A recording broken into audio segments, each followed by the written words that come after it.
The train whistle screamed in the distance, a haunting cry slicing through the arid New Mexico territory air like a hot knife through butter.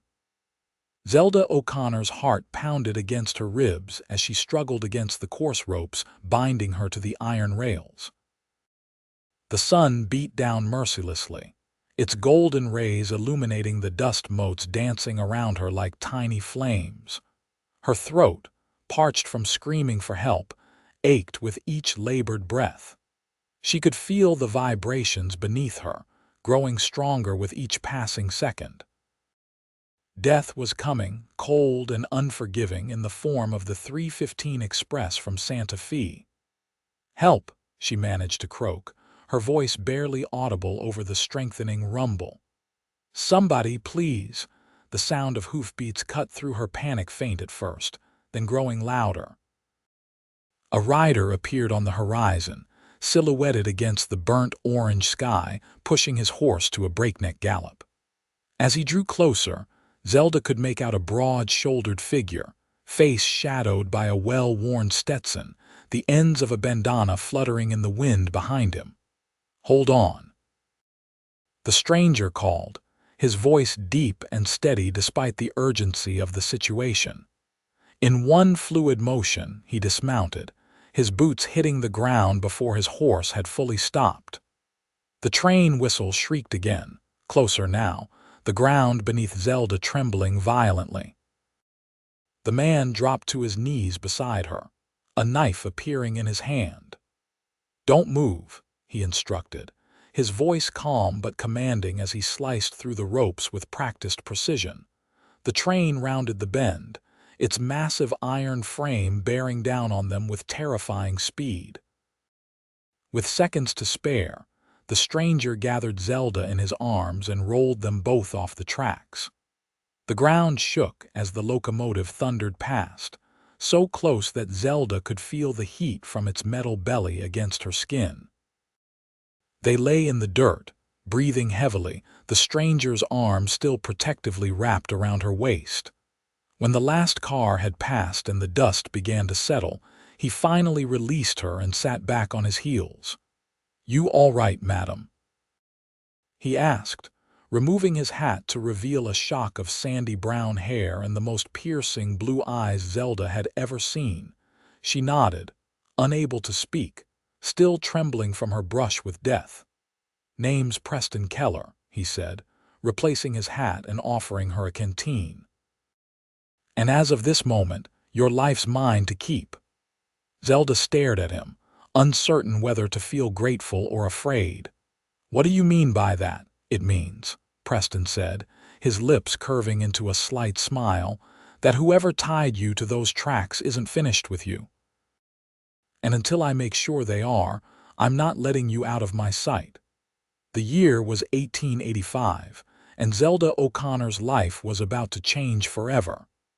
"I don't need your protection, Mr. Keller," Zelda said, attempting to stand despite her shaking legs. Her dusty blue dress, once her Sunday best, was now torn and soiled beyond repair.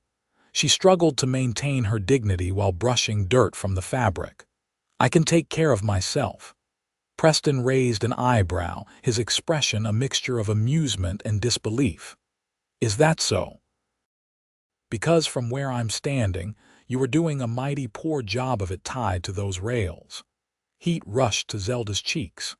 That was unusual circumstances. "And who exactly created those unusual circumstances?" Preston asked, scanning the horizon with narrowed eyes. "Railroad tracks don't typically tie people to themselves." Zelda hesitated, weighing how much to reveal to this stranger. Yes, he had saved her life, but trust wasn't something she gave away freely, not anymore. "A man named Victor Holloway. He runs most of the businesses in Copper Creek, including the bank that holds the mortgage on my father's ranch. And he wants the land badly enough to kill for it," Preston asked, his expression darkening. "My father died 3 months ago," Zelda explained, her voice catching. "Left me the circle with debts I didn't know about. Holloway offered to buy it for a fraction of its worth, When I refused, she gestured toward the tracks. Preston nodded slowly, processing the information. Where's your horse? I don't have one. Holloway's men ambushed me on the road back from town. They had a wagon. She shuddered at the memory of rough hands grabbing her, a burlap sack being forced over her head. Well, Miss O'Connor, it seems you've got yourself into a heap of trouble, Preston said, adjusting his gun belt. And until we sort it out, you'll ride with me. Before she could protest, he whistled sharply. His horse, a magnificent chestnut stallion, trotted obediently to his side. Preston gathered the reins and gestured for Zelda to mount. Where are we going? She asked, eyeing the horse warily. First, to your ranch. You'll need fresh clothes and whatever valuables you can't part with, Preston said, his tone making it clear this wasn't a suggestion. Then we're putting some distance between you and Copper Creek until I can figure out how to handle Holloway. And why would you do that for a stranger? Zelda asked, suspicion creeping into her voice. What's in it for you? Preston's expression remained impassive. Let's just say I have my reasons for not appreciating men who tie women to railroad tracks. He offered his hand to help her onto the horse. Now, are you coming willingly, or am I going to have to toss you over this saddle like a sack of flour? Despite her predicament, Zelda felt a smile tugging at her lips. You certainly have a way with words, Mr. Keller. Preston, he corrected. If we're going to be traveling together, might as well use first names. Zelda took his hand and allowed him to hoist her onto the horse. Zelda, she offered in return, settling into the saddle. Preston swung up behind her, his chest a solid wall of warmth against her back.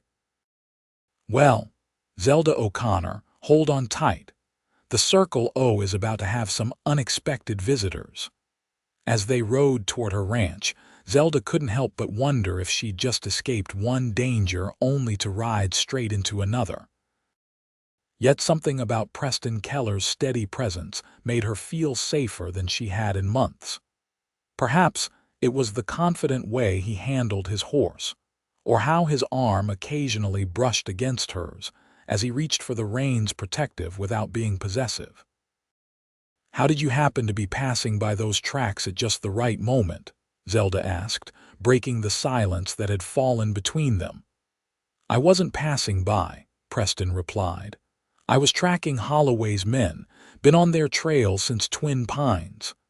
Zelda twisted in the saddle to look at him. You're a lawman, the corner of Preston's mouth lifted in what might have been amusement. Not exactly. A bounty hunter, then. Something like that, he replied vaguely. Let's just say Holloway and I have unfinished business that predates your situation. Zelda wanted to press for more information, but the distant outline of the Circle O's main house appeared on the horizon, cutting their conversation short. As they drew closer, she noticed something was wrong. There's smoke, she said, pointing to a thin gray plume rising from behind the barn. Preston immediately urged the horse into a gallop. They crested the final hill to find two of Holloway's men setting fire to the hay storage. Another man was smashing windows on the main house. Get down and stay hidden, Preston ordered, pulling up behind a cluster of rocks. He helped Zelda dismount and drew his revolver in one smooth motion. Don't move until I call for you. Wait, Zelda grabbed his arm. There are 3 of them and 1 of you. Preston's eyes met hers, and for the first time she saw something dangerous flickering in their depths. Trust me, the odds aren't in their favor. Before she could respond, he was gone, moving with surprising stealth for a man his size. Zelda watched from behind the rocks as Preston approached the nearest man from behind. Instead of shooting him, Preston struck him with the butt of his revolver, catching the unconscious body before it hit the ground. The sound of the scuffle alerted the other 2 men. Check that out, one called to the other. I'll finish up here. Zelda held her breath as the second man walked directly into Preston's trap. There was a brief struggle, ending with another quiet takedown. The third man, now suspicious of the silence, drew his gun and began to edge toward the barn. "Looking for your friends." Preston's voice rang out from the shadows of the doorway. The man fired wildly into the barn. Preston ducked and rolled, returning fire with deadly accuracy. The man crumpled to the ground. Zelda couldn't look away. Preston moved with the practiced efficiency of someone well acquainted with violence, yet there was nothing cruel in his methods. He'd chosen non-lethal means when possible, only firing when directly shot at. "It's safe now," Preston called, holstering his weapon. Zelda emerged from her hiding place and hurried toward the house. "We need to put out that fire before it spreads." For the next hour, they worked side by side, forming a bucket brigade from the well to the smoldering hay. By the time they extinguished the last embers, both were soaked with water and sweat, faces streaked with soot. "Thank you," Zelda said, collapsing onto the porch steps. "If you hadn't been here." "But I was," Preston replied simply, sitting beside her. He gestured toward the unconscious men, now tied securely to the corral fence. "Those two will have headaches when they wake up, but they'll live to face a judge. The other one." He shook his head. He made his choice. "What happens now?" Zelda asked, suddenly aware of how close Preston was sitting, his shoulder almost touching hers. "Now you pack whatever you can't leave behind," he said. "We need to move quickly. Holloway will send more men when these don't return." Zelda nodded, rising to her feet. "I won't be long." Inside the house, she moved with purpose, gathering clothing, her father's pocket watch, and a small pouch of savings hidden beneath a floorboard in her bedroom. She changed into a fresh riding outfit, a split skirt that would allow her to ride astride properly, and twisted her long auburn hair into a practical braid. When she returned to the porch, Preston had saddled a second horse, her father's old mare, Daisy. "I figured you'd prefer your own mount for a long journey," he explained, securing her bags to the saddle. "And where exactly are we journeying to?" Zelda asked. Preston paused, his eyes meeting hers. "I have a cabin up in the mountains near the Colorado border. No one knows about it except me. You'll be safe there while I deal with Holloway." "And then what?" The question hung between them, laden with unspoken implications. "One problem at a time, Miss O'Connor," Preston replied with a hint of a smile. "For now, let's focus on keeping you alive." As they rode away from the Circle O, Zelda couldn't help casting one last glance over her shoulder at the only home she'd ever known. She wondered if she'd ever see it again, and if this enigmatic cowboy who now claimed responsibility for her life would prove to be her salvation or her downfall. The first day of travel passed in relative silence, with Preston leading them along hidden trails and deer paths that Zelda would never have found on her own. By nightfall, they had covered considerable ground, putting miles of rugged terrain between themselves and Copper Creek. Preston finally called a halt in a small clearing beside a creek, sheltered by a rocky overhang. "We'll camp here tonight," he announced, dismounting and immediately checking their back trail. "There's water for the horses, and it's defensible if we need it to be." Zelda slid from her saddle, wincing as her muscles protested the long hours of riding. It had been years since she'd spent an entire day on horseback. "Do you think they're following us?" Preston shrugged, unloading supplies from his saddlebags. "Probably not yet. They'll wait for those men to report back first. But it pays to be cautious." Zelda watched as he efficiently set up their camp, laying out bedrolls on opposite sides of a small fire pit. There was something mesmerizing about the way he moved, purposeful and economical, with no wasted motion. His hands, she noticed, were strong but surprisingly nimble as he arranged kindling for a fire. "You've done this before," she observed. "More times than I can count," he he replied without looking up. Been on the move most of my life, running from something or towards something. Zelda asked, immediately regretting the personal nature of the question. To her surprise, Preston didn't bristle. Bit of both, I reckon. He struck a match and the kindling caught immediately. What about you? Always lived at the Circle O. Zelda nodded, settling onto a fallen log near the growing fire. Born and raised, my mother died when I was 12. After that, it was just me and Pa. She stared into the flames, memories washing over her. He taught me everything: how to ride, rope, shoot, run the ranch. Said I was as good as any son could have been. Sounds like a good man, Preston said, genuine respect in his voice. He was, Zelda agreed, swallowing the lump in her throat. Worked himself to death trying to keep the ranch going through the drought last year. I think that's when he borrowed from Holloway's bank, though he never told me. Preston began preparing a simple meal of beans and bacon, and after he passed, Holloway came calling. With the mortgage note in one hand and an insulting offer in the other, Zelda confirmed bitterly. When I refused to sell, he started making threats. I never thought he'd actually try to kill me, though. Men like Holloway don't get where they are by making idle threats, Preston said, handing her a tin plate of food. They're used to taking what they want. Their fingers brushed during the exchange, sending an unexpected jolt through Zelda's arm. She pulled back quickly, focusing intently on her meal to hide her reaction. How do you know Holloway? She asked after a few minutes of silence. You mentioned unfinished business. Preston's jaw tightened, his eyes reflecting the dancing flames. 3 years ago, he hired a group of men to drive small ranchers off their land near the Colorado border. They weren't as subtle as they are now: burned homes with families still inside, poisoned wells, rustled cattle. That's terrible, Zelda said softly. My brother had a small spread up there. Nothing fancy, just enough to support him and his wife, my sister-in-law Sarah.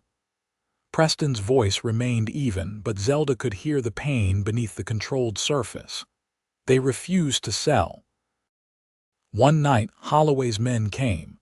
Patrick tried to fight them off while Sarah escaped with their baby. They shot him down on his own porch. Zelda's hand flew to her mouth. And Sarah, the baby. Sarah made it to a neighbor's place with little Emma, but the shock and grief, she never recovered. Died 6 months later. Folks called it a broken heart.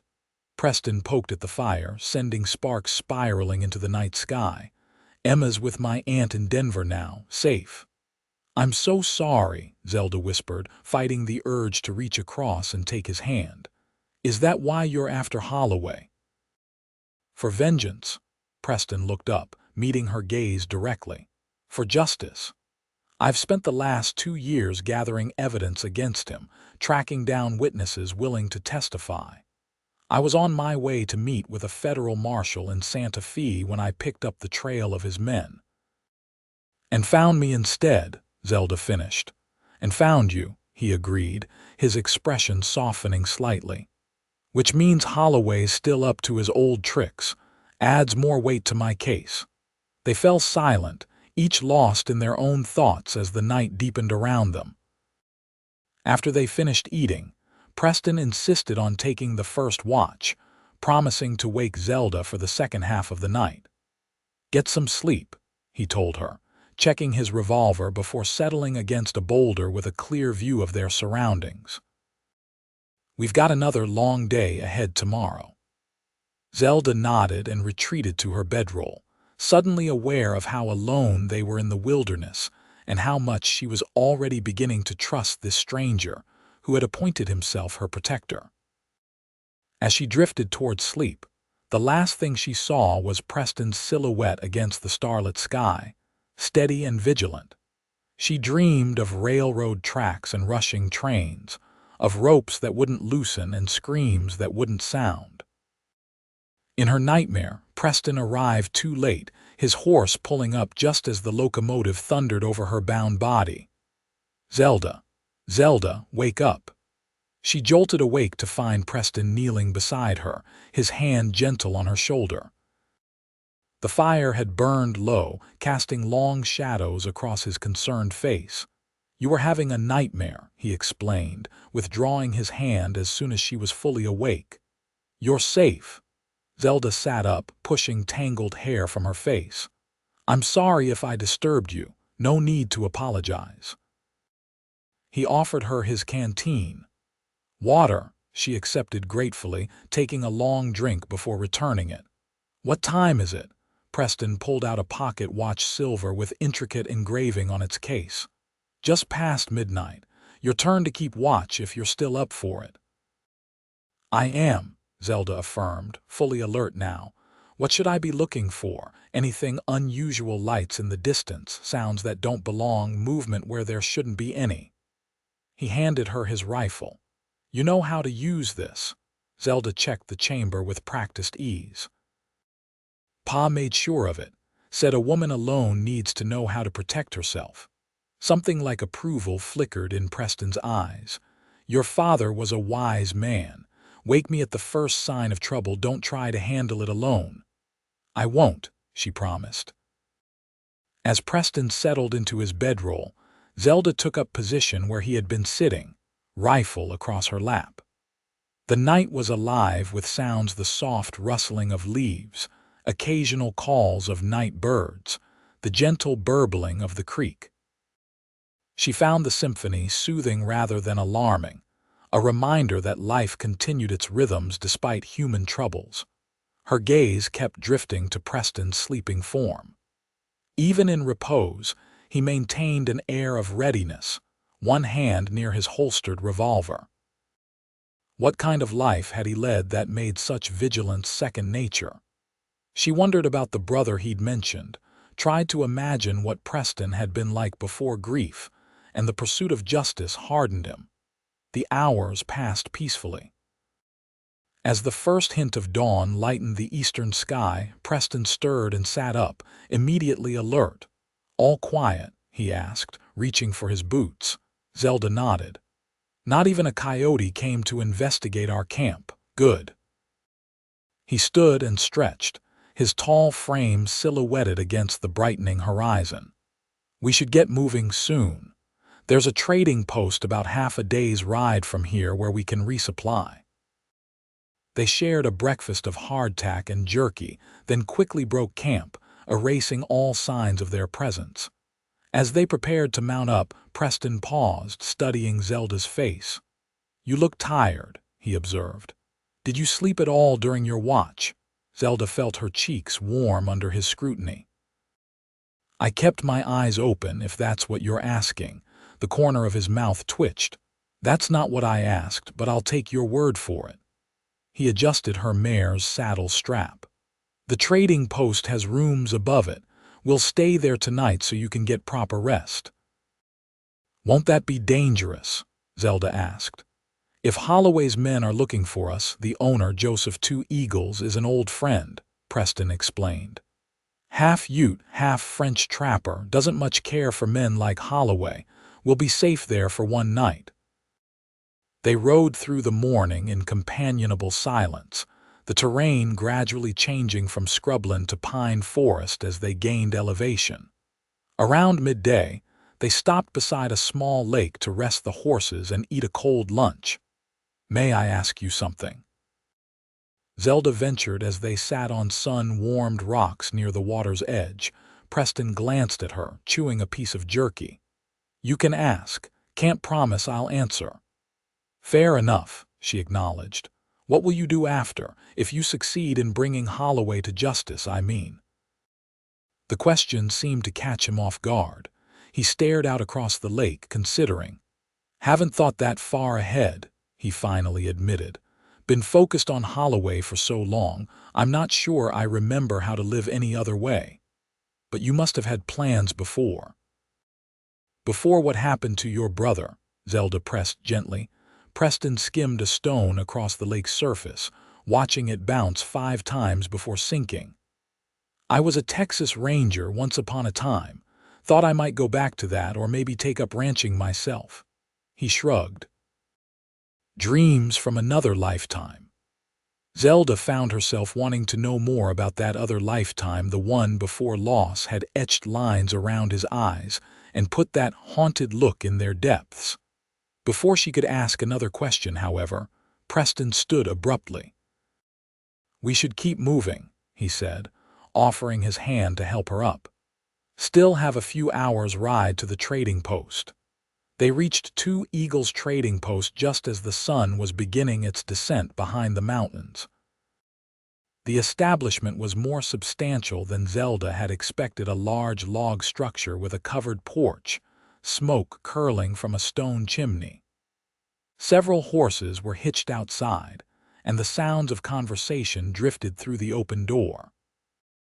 Preston dismounted first, surveying the area with his habitual caution before helping Zelda down. "Stay close to me," he murmured. "Most folks here are honest enough, but news travels fast in these parts."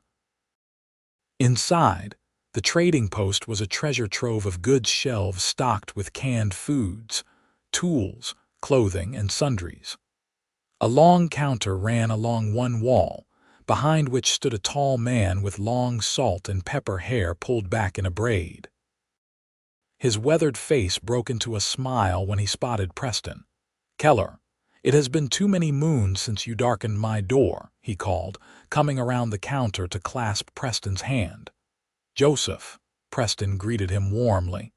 "Good to see you're still keeping this place standing." Joseph Two Eagles turned his attention to Zelda, dark eyes assessing her with undisguised curiosity.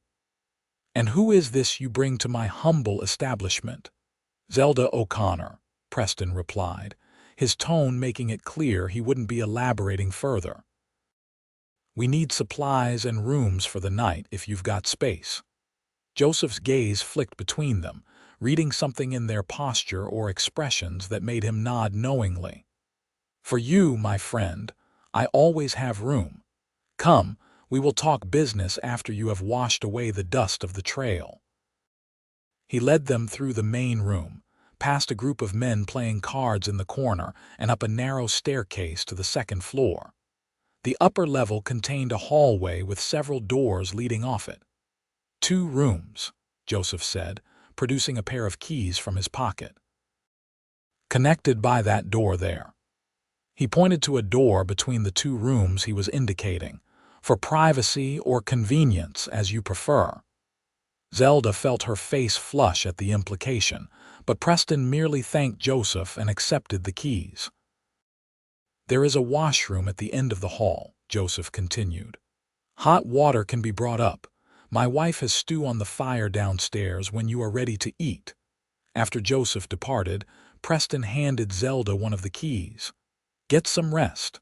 I'll bring our bags up and see about that hot water."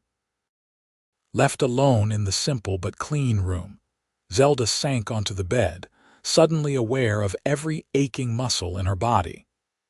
The past 2 days felt like a dream, or rather, a nightmare from which she was only now awakening. Here, in this quiet room with solid walls around her instead of open sky, the reality of her situation came crashing down. She had nearly died. Her home had been attacked. She was now hundreds of miles from everything familiar, with a man she barely knew as her only protection. What kind of future awaited her now? Even if Preston succeeded in bringing Holloway to justice, could she ever return to the Circle O and feel safe there? A soft knock interrupted her thoughts. "Zelda, I've brought up your bag and some hot water." She opened the door to find Preston balancing a large pitcher of steaming water, a basin, and her saddlebag. "Thank you," she said, taking the pitcher and basin from him. "Take your time getting cleaned up," he told her. "I'll wait for you downstairs for supper." The hot water was a luxury Zelda hadn't realized how badly she needed. She washed away 2 days' worth of trail dust, changed into a fresh blouse and skirt, and redid her braid with fingers that felt awkward after so many hours in the saddle. By the time she descended the stairs to the main room, she felt almost human again. The trading post had transformed in her absence. Lanterns cast a warm glow over the space, which was now arranged as a dining area, with the merchandise pushed to the sides to make room for several long tables. A woman, presumably Joseph's wife, was ladling stew into bowls for the half-dozen patrons. Preston sat at a table in the corner, his back to the wall, face partially shadowed. Something in Zelda's chest tightened at the sight of him, freshly washed and shaved, hair still damp. He looked younger somehow, the hard lines of his face softened in the lantern light. He stood when he saw her approaching. "Feeling better?" "Much," she admitted, taking the seat he pulled out for her. "I hadn't realized how desperately I needed that wash." "Good evening, miss," Joseph's wife greeted her, setting down 2 bowls of fragrant stew and a plate of cornbread. "I am Marie 2 Eagles. My husband says you are friends of Preston's, so you are welcome here." "Thank you for your hospitality," Zelda replied sincerely. As they ate, Zelda became aware of covert glances from the other patrons. "People are staring," she whispered to Preston. "Not at you," he replied quietly. "At me. I have something of a reputation in these parts." Before she could ask what kind of reputation, the door to the trading post swung open, admitting a gust of cool evening air and 3 rough-looking men. The atmosphere in the room shifted instantly, conversations dying as all eyes turned to the newcomers. Preston's posture changed subtly, still relaxed to casual observation, but Zelda could see the alertness in his eyes, the way his right hand dropped casually closer to his holstered revolver. "Keep eating," he instructed softly. "Don't look directly at them." The men approached the counter where Joseph stood. "Looking for a man and woman traveling together," the tallest of the 3 announced, loud enough for everyone to hear. "Man's tall, wears a black hat. Woman's got red hair. Seen him?" Joseph's expression remained impassive. "Many travelers pass through here. I do not remember every face." The man slapped a wanted poster onto the counter. "Maybe this will refresh your memory. $500 for information leading to their capture." Zelda's blood ran cold. She risked a glance at the poster and saw crude renderings of herself and Preston, with the words "wanted," murder, theft, arson printed beneath. "Those charges are false," she hissed to Preston. "Of course they are," he replied calmly. "Holloway has friends in the local law. It's a common tactic." Joseph studied the poster with deliberate slowness. "I have not seen these people," he finally declared, "but I will keep this paper and inform the proper authorities if they show their faces." The man leaned across the counter, his voice dropping to a threatening rumble that Zelda couldn't quite make out. Whatever he said caused Joseph's expression to harden. "You have delivered your message," Joseph said loudly. "Now I suggest you purchase something or be on your way. This is a place of business, not a saloon." For a tense moment, it seemed the men might cause trouble. Then the leader shrugged, tossed some coins on the counter, and took a bottle of whiskey. As the 3 turned to leave, the leader's gaze swept the room one last time and landed directly on Zelda. She froze, her heart hammering in her chest. The man's eyes narrowed, recognition dawning on his face. He nudged his companions, gesturing subtly toward their table. "Don't move," Preston murmured, his hand now resting openly on his revolver. "Joseph," the warning was unnecessary. Joseph 2 Eagles had already produced a shotgun from beneath the counter, aiming it at the 3 men. "I think you gentlemen were leaving," he said, his voice deadly calm. "You're harboring fugitives, old man," the leader growled. "That's a hanging offense. And threatening a man in his own establishment is a good way to get a belly full of buckshot," Joseph countered. "The choice is yours." The standoff stretched for several heartbeats. Then, with a final glare at Preston and Zelda, the men backed toward the door. "This isn't over, Keller," the leader spat. Holloway wants the girl alive, but he didn't specify condition. As for you, well, your luck's finally run out. After they departed, the tension in the room gradually dissipated, though conversations remained subdued. Joseph approached their table, shotgun still in hand. "Those men will be back with more," he said without preamble. "You cannot stay here tonight." Preston nodded, already rising from his seat. "I understand. We've put you at enough risk." Joseph shook his head. "You misunderstand, my friend.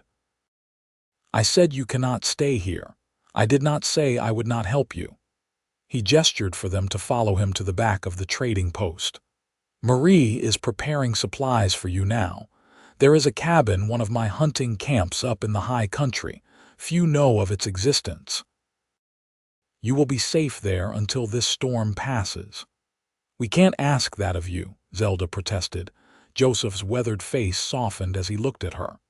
"You did not ask, I offered. And I owe Preston a debt that cannot be repaid. This is a small thing in comparison." Within 20 minutes, they were saddled up again, their horses loaded with fresh supplies. Marie had packed them food, medical supplies, and extra ammunition. Joseph provided a hand-drawn map to the cabin and a key. "There is enough firewood stacked to last through winter if needed," he told them. "The spring nearby never freezes. No one will find you there unless you wish to be found." Preston clasped the older man's hand. "Thank you, Joseph. I won't forget this." "See that you don't," Joseph replied with a small smile.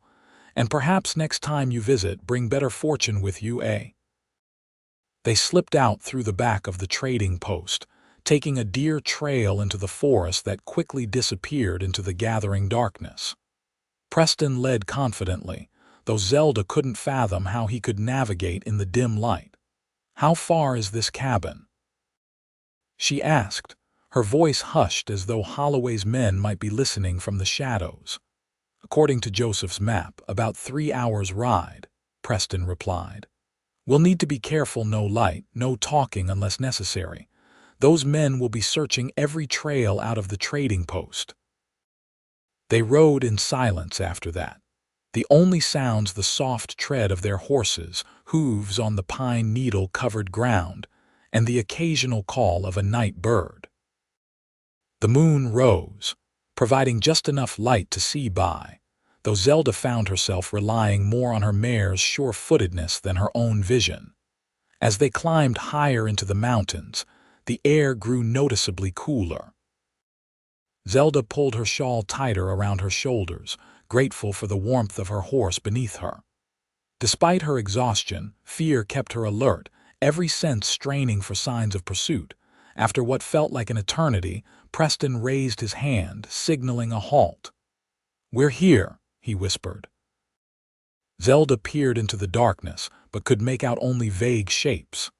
As her eyes adjusted, she realized they had stopped in a small clearing. A structure gradually materialized from the shadows, a sturdy log cabin nestled against a rocky outcropping, nearly invisible among the surrounding pines. Preston dismounted and helped Zelda down, both of them moving stiffly after the long ride. "Let's get the horses settled first," he said, leading them toward a small lean-to shelter attached to one side of the cabin. They worked together in silence, removing saddles and bridles, rubbing down the tired animals and providing them with feed and water. Only when the horses were comfortable did Preston unlock the cabin door and usher Zelda inside. The interior was pitch black until Preston struck a match and lit a lantern hanging by the door. The golden light revealed a single room with a stone fireplace, a rough-hewn table with 2 chairs, a small kitchen area, and a bed in one corner. A bearskin rug covered part of the plank floor and various hunting implements hung from the walls. "It's not the Holloway Hotel, but it'll keep us alive," Preston commented, setting down their supplies. Zelda stood in the center of the room, suddenly overwhelmed by fatigue and the events of the past few days. "There's only one bed," she observed numbly. Preston glanced at her, then at the bed, then back to her. "I'll take the floor," he said without hesitation. "You need proper rest more than I do." "That's not necessary," Zelda began to protest, but Preston cut her off with a raised hand.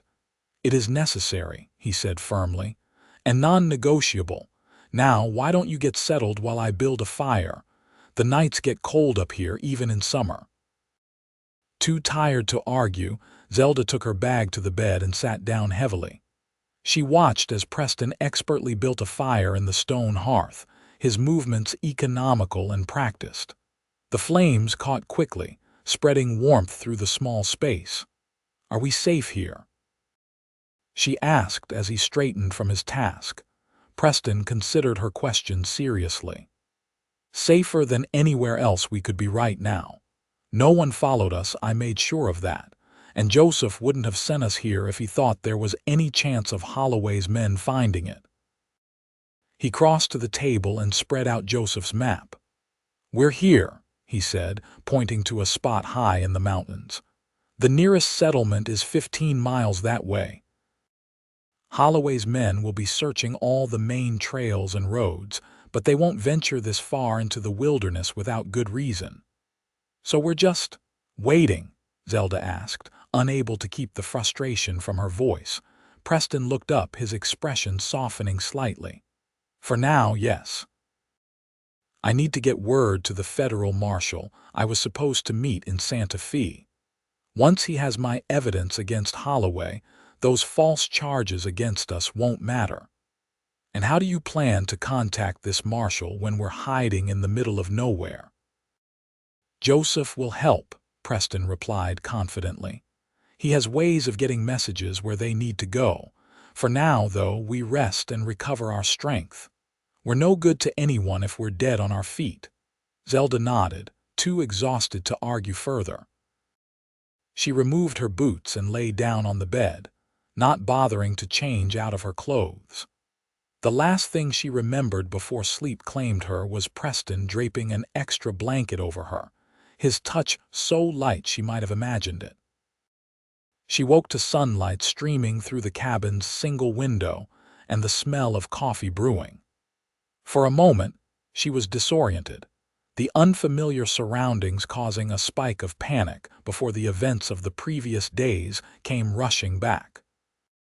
Preston stood at the small stove, his back to her, as he tended to something in a cast iron skillet. He had removed his vest and rolled up his shirt sleeves, revealing muscular forearms dusted with fine golden hair. A bedroll lay neatly folded near the fireplace, evidence of where he had spent the night. "Morning," he said without turning around, somehow sensing she was awake. "Hope you like flapjacks. Marie packed us some flour and dried berries." Zelda sat up, smoothing her rumpled clothes and quickly braiding her sleep-mussed hair.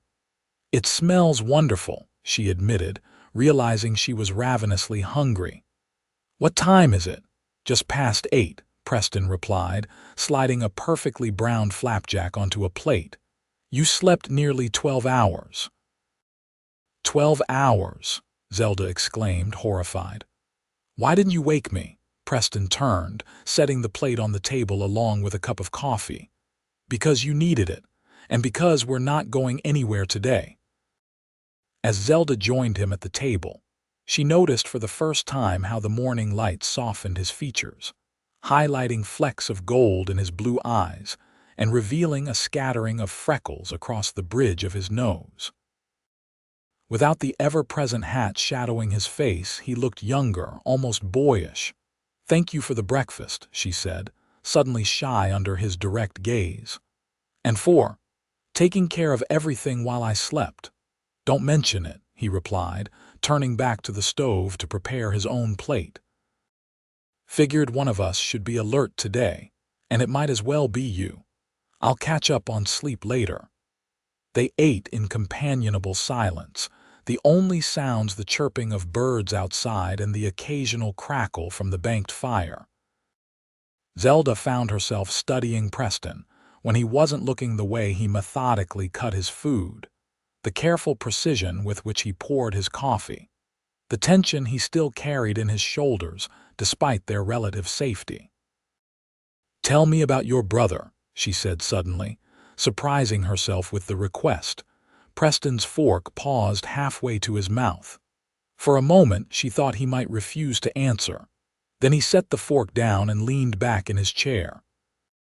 "Patrick was 2 years older than me," he began, his voice quiet but steady. "Always the responsible one. While I was off chasing adventure with the Rangers, he was building something real, a home, a family." A small, sad smile crossed his face. "He used to write me these letters, describing every little thing Emma did. Her first smile, first time she rolled over, first steps, said being a father was the greatest adventure of all." The raw emotion in his voice made Zelda's heart ache. "He sounds like a wonderful man." "He was," Preston agreed. "Better than me in most ways that matter. When those men came to his ranch that night, he didn't even have a gun in his hand. He was trying to talk to them, reason with them." His jaw tightened. "Holloway's men shot him down in cold blood, right in front of Sarah." "I'm so sorry," Zelda whispered, fighting the urge to reach across the table and take his hand. Preston drew a deep breath, visibly collecting himself. "After Sarah passed, I took little Emma to my aunt in Denver. Then I turned in my ranger badge and started hunting for the men responsible. Took me 6 months to track down the first one." "What did you do when you found him?" Zelda asked, not entirely sure she wanted to know the answer. Preston's eyes met hers, clear and unflinching. "I didn't kill him, if that's what you're asking. Brought him in to the local sheriff with evidence of his crimes. He hanged 2 weeks later, legal and proper. And the others? Same story, different towns. 5 men in total. With each one, I gathered more evidence pointing back to Holloway." Preston drained the last of his coffee. "The last man confessed everything before they put the noose around his neck. Said Holloway had paid them $500 each to clear that land for a new railway spur he was planning." $500, Zelda repeated, disgusted. "That's all my brother's life was worth to them." Preston nodded grimly. "Which is why I've spent the last year building a case against Holloway himself. He's always been careful to keep his hands clean, but I've found witnesses, bank records, telegraph messages enough to put him away for good. Or so I thought until I found you tied to those tracks." "Do you think he knows who I am to you now?" Zelda asked, a new fear dawning. "That by helping me, you've made yourself an even bigger target, probably," Preston admitted. "Those men at the trading post recognized me. Word will have gotten back to Holloway by now." "Then I've put you in even more danger," Zelda said, distressed. "Maybe we should separate." "I could—" "No," Preston interrupted firmly. "That's exactly what Holloway would want. Divide us, pick us off individually." He leaned forward, his expression intense. "I meant what I said when I cut you free, Zelda. Your life is mine to keep now. I'm not abandoning you to Holloway or anyone else." The conviction in his voice sent a shiver through Zelda that had nothing to do with fear. "Why?" she asked softly. "Why risk everything for a stranger?" Preston held her gaze for a long moment. "Because I couldn't save Patrick, or Sarah, but maybe I can save you." He stood abruptly, collecting their empty plates. "And because it's the right thing to do." As he turned away to wash the dishes in a basin of water, Zelda found herself staring at his back, wondering what it would be like to be the focus of such fierce protection and loyalty in circumstances less dire than their current situation. For the first time since her father's death, she felt something stir within her, not just gratitude or relief at being alive, but a flicker of something warmer, more dangerous: hope. The next few days settled into an unexpected rhythm. During daylight hours, they remained close to the cabin, Preston teaching Zelda survival skills she might need if they were separated: how to navigate by the sun and stars, how to find water, which plants were safe to eat. They took turns keeping watch, scanning the surrounding forest for any sign of pursuit. At night, they would sit by the fire, sharing stories from their lives before their paths crossed. Zelda told Preston about growing up on the Circle O, about her mother's death from fever when Zelda was just 12, about how her father had taught her to be strong and self-sufficient in a world that expected women to be neither. In return, Preston shared tales of his ranger days, of tracking outlaws across the Texas plains, of the camaraderie he'd found with his fellow lawmen.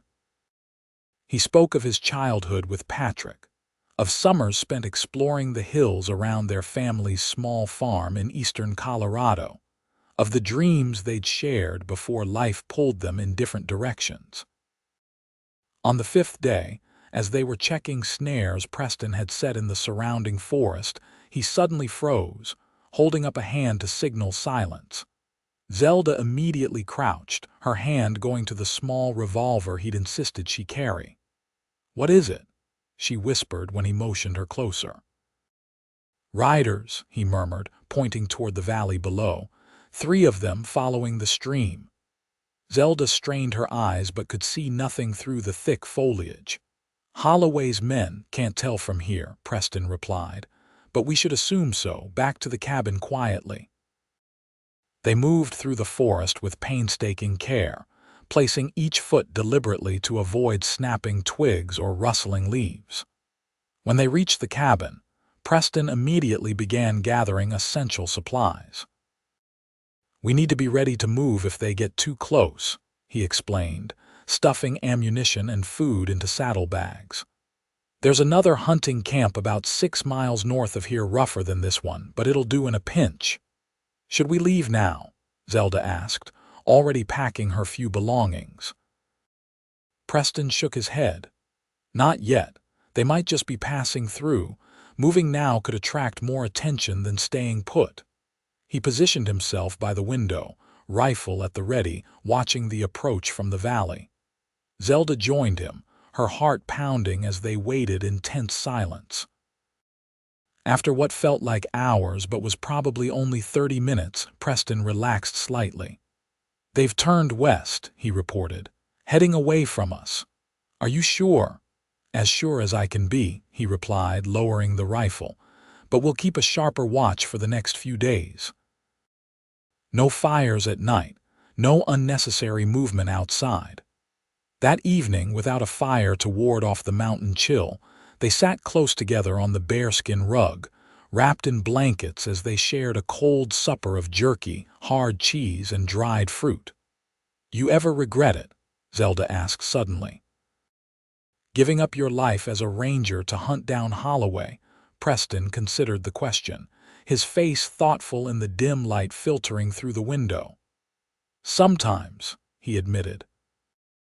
"There are days I wake up and for a moment I think I'm back in my bunk at the ranger station with a day of honest work ahead of me. Then I remember. What will you do after, when it's finally over?" It was a question she'd asked before, but tonight, huddled together against the cold, it felt more intimate somehow. "I've been thinking about that more lately," Preston said, his voice low. "Might go back to Colorado, buy a small spread near Denver so I could see Emma regularly. She's 4 now, needs a proper family." "She has your aunt," Zelda pointed out. "Aunt Martha is 72, Preston replied with a small smile. "She's done her best with Emma, but she's not getting any younger, and Emma should know something about her father, about the kind of man Patrick was." "She's lucky to have you," Zelda said softly. Preston looked down at his hands. "I haven't been much of an uncle to her these past years, too focused on Holloway." "But you will be," Zelda assured him, "when this is over." "What about you?" Preston asked, turning the question back on her. "Will you go back to the Circle O?" Zelda sighed, drawing her blanket tighter around her shoulders. "I don't know. Without Pa, it's just a place. And now, with all that's happened." She trailed off, unable to articulate the complicated mix of emotions the thought of her home now evoked. "You could sell it," Preston suggested gently. Start fresh somewhere else. Maybe, Zelda agreed, though the thought filled her with sadness. But where would I go? What would I do? Preston was silent for a long moment. When he spoke again, his voice had a careful quality to it, as though he was measuring each word. Colorado's a fine place for a fresh start. Good land, good people. The implication hung in the air between them, unspoken but unmistakable. Zelda's heart beat faster as she dared to look directly at him. In the silvery moonlight filtering through the window, his expression was open, vulnerable in a way she hadn't seen before. "Is that an invitation, Mr. Keller?" she asked, her voice barely above a whisper. "It could be," he replied, equally soft. "If you wanted it to be." The space between them seemed to shrink, the air charged with possibility. Preston reached out slowly, giving her every chance to pull away, and tucked a stray lock of hair behind her ear. His fingers lingered, warm against her cheek. "Zelda," he began, his voice rough with emotion. A sudden noise outside, the unmistakable whinny of a horse that wasn't theirs, shattered the moment. Preston was on his feet in an instant, rifle in hand. All tenderness vanished beneath a mask of alertness. "Stay down," he ordered in a whisper, moving silently to the window. Zelda's pulse hammered in her throat as she crouched beside the bed, her own revolver drawn.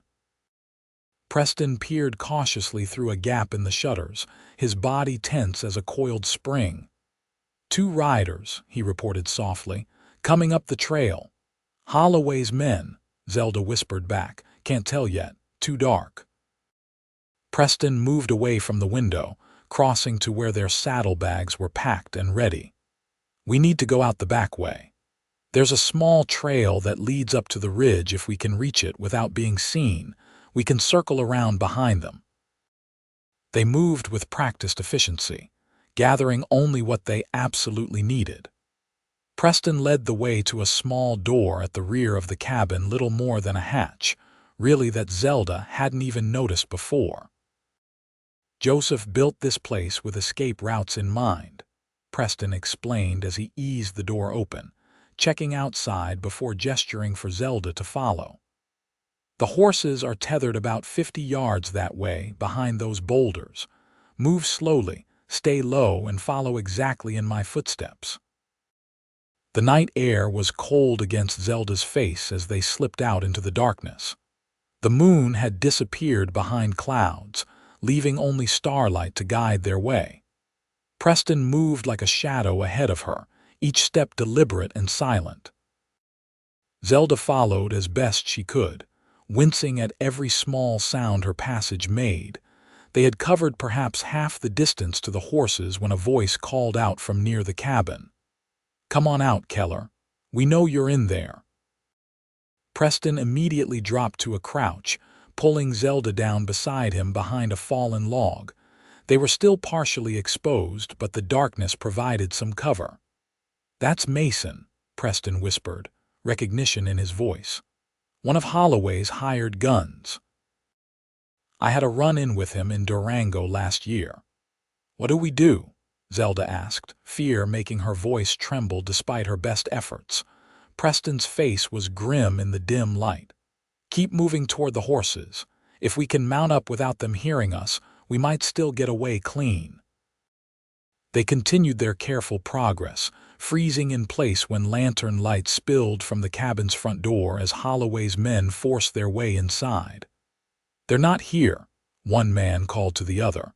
"But the fire's still warm. They can't have gone far. Check outside." The first voice Mason ordered. "They've got to have horses somewhere nearby." Preston's hand closed around Zelda's arm. "Run," he urged. Now they abandoned stealth for speed, racing toward where the horses were tethered. Behind them, shouts indicated they'd been spotted. "There they are." A gunshot cracked through the night, the bullet splintering a tree trunk inches from Zelda's head. She stumbled, and Preston's arm went around her waist, half carrying her forward. "Keep going," he urged, drawing his revolver and firing 2 shots over his shoulder to slow their pursuers. They reached the horses, which were now stamping nervously at the commotion. Preston boosted Zelda into her saddle before swinging up onto his own mount. "Head for the ridge," he shouted, pointing toward a dark line against the starlit sky. "Don't stop for anything." Zelda kicked her mare into motion, bending low over the horse's neck as more gunfire erupted behind them. She could hear Preston returning fire, covering their retreat as they plunged into the trees. The next minutes were a blur of terror and exhilaration as they rode recklessly through the forest, branches whipping past, hooves thundering over the pine needle-covered ground. Zelda lost all sense of direction, trusting her horse's sure-footedness and Preston's guidance as he pulled ahead to lead the way. They emerged onto the ridge, the land falling away sharply on the far side. Preston reined in, scanning the darkness behind them. "I don't see them," he reported, breathing hard. "But they'll be coming. We need to keep moving." "Where to?" Zelda asked, her own breath coming in ragged gasps. Preston pointed ahead to where the ridge continued northward. "There's an old mining camp about 10 miles that way. Abandoned years ago, but the buildings are still standing. We can hole up there until we figure out our next move." They rode through the night, pushing the horses as hard as they dared on the unfamiliar terrain. The temperature dropped steadily as they climbed higher, and Zelda found herself shivering despite the exertion. Preston noticed. Without a word, he removed his coat and passed it to her, ignoring her protests. "You need it more than I do," he insisted. "I'm used to the cold." By the time the first gray light of dawn appeared on the horizon, they had reached the mining camp, a collection of weathered wooden structures clinging to the mountainside, half hidden by pines. Preston led them to what had once been the main office building, its roof still mostly intact. "We'll rest here for a few hours," he decided, dismounting stiffly.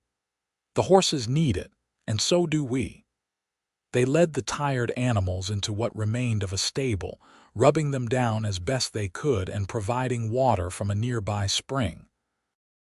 Inside the office building, Preston quickly checked all exits and possible hiding places before allowing Zelda to settle onto a bench along one wall.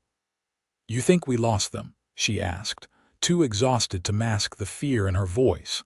Preston's expression was guarded. "For now, maybe. But they know we're in these mountains. It's only a matter of time before they pick up our trail again. What happened to lying low until your martial friend could help?" Zelda couldn't keep a hint of accusation from her tone.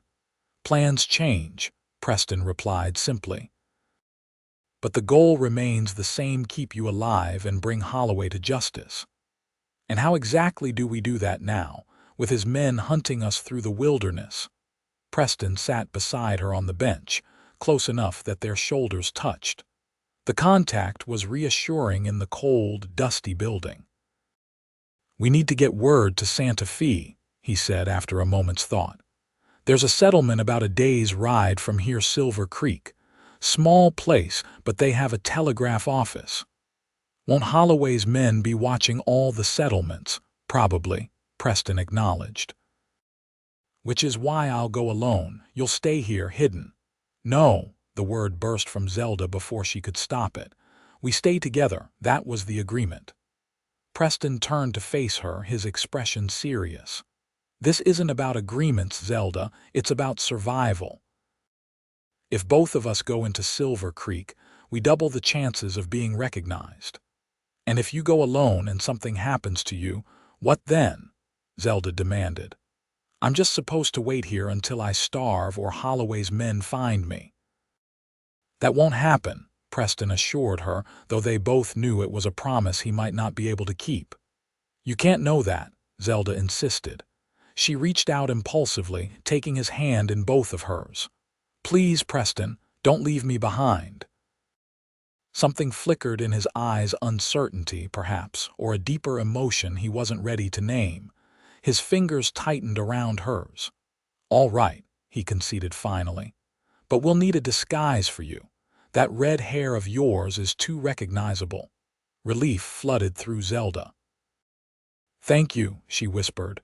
Preston's gaze softened as it held hers. "Get some rest now," he said gently. "I'll keep watch." Despite her exhaustion, sleep eluded Zelda. She lay on the hard bench, Preston's coat draped over her like a blanket, watching him as he stood by the window, a silhouette against the gradually brightening sky.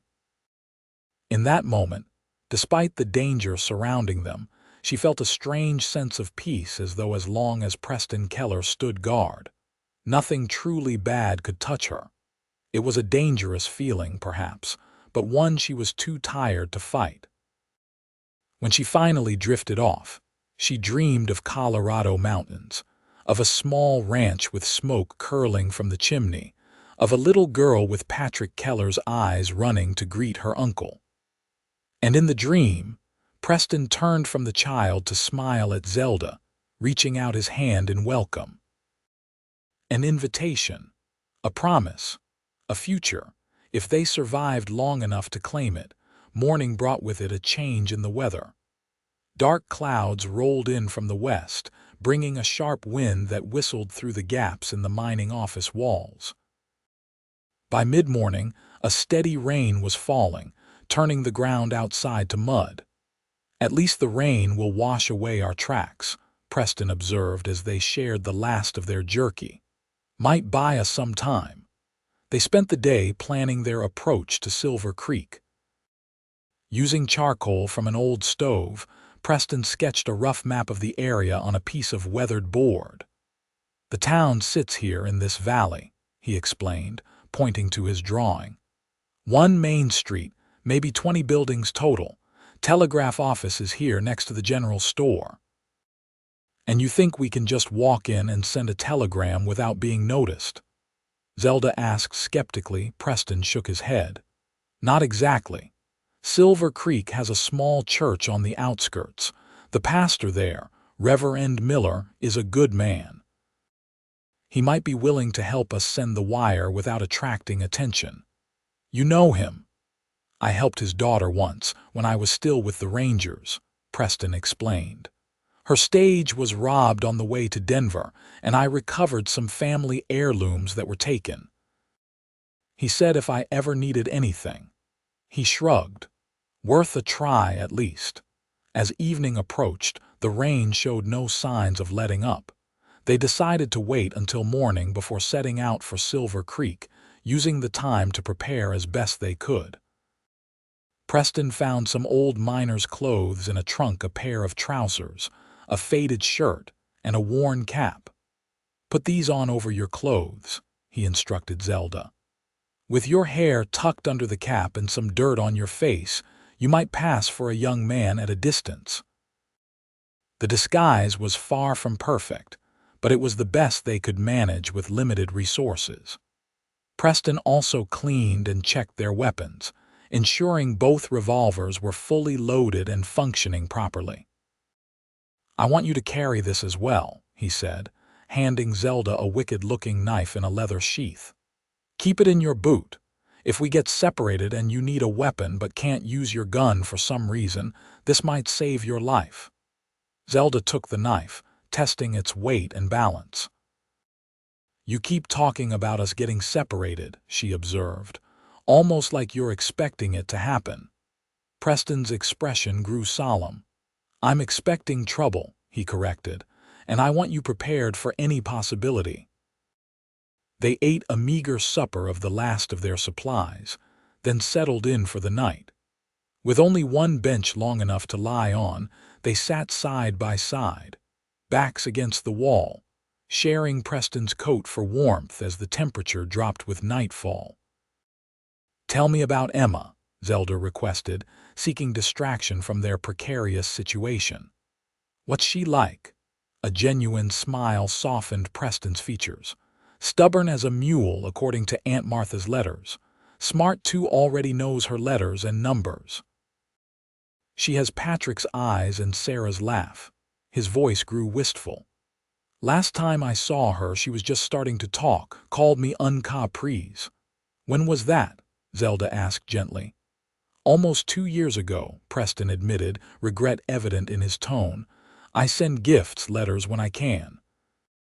But it's not the same as being there. You will be, Zelda assured him, laying her hand on his arm, when this is over. Preston's gaze met hers, something unspoken passing between them. Yes, he agreed softly, when this is over. The howling wind and drumming rain filled the silence that followed, a counterpoint to the growing tension between them.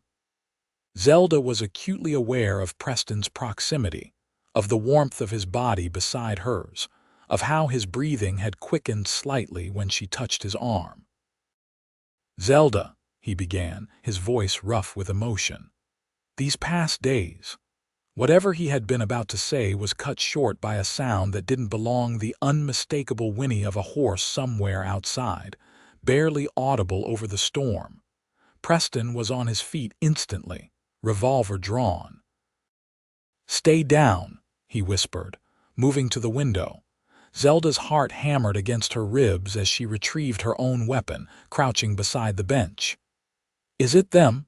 Preston peered cautiously through a gap in the boards covering the window.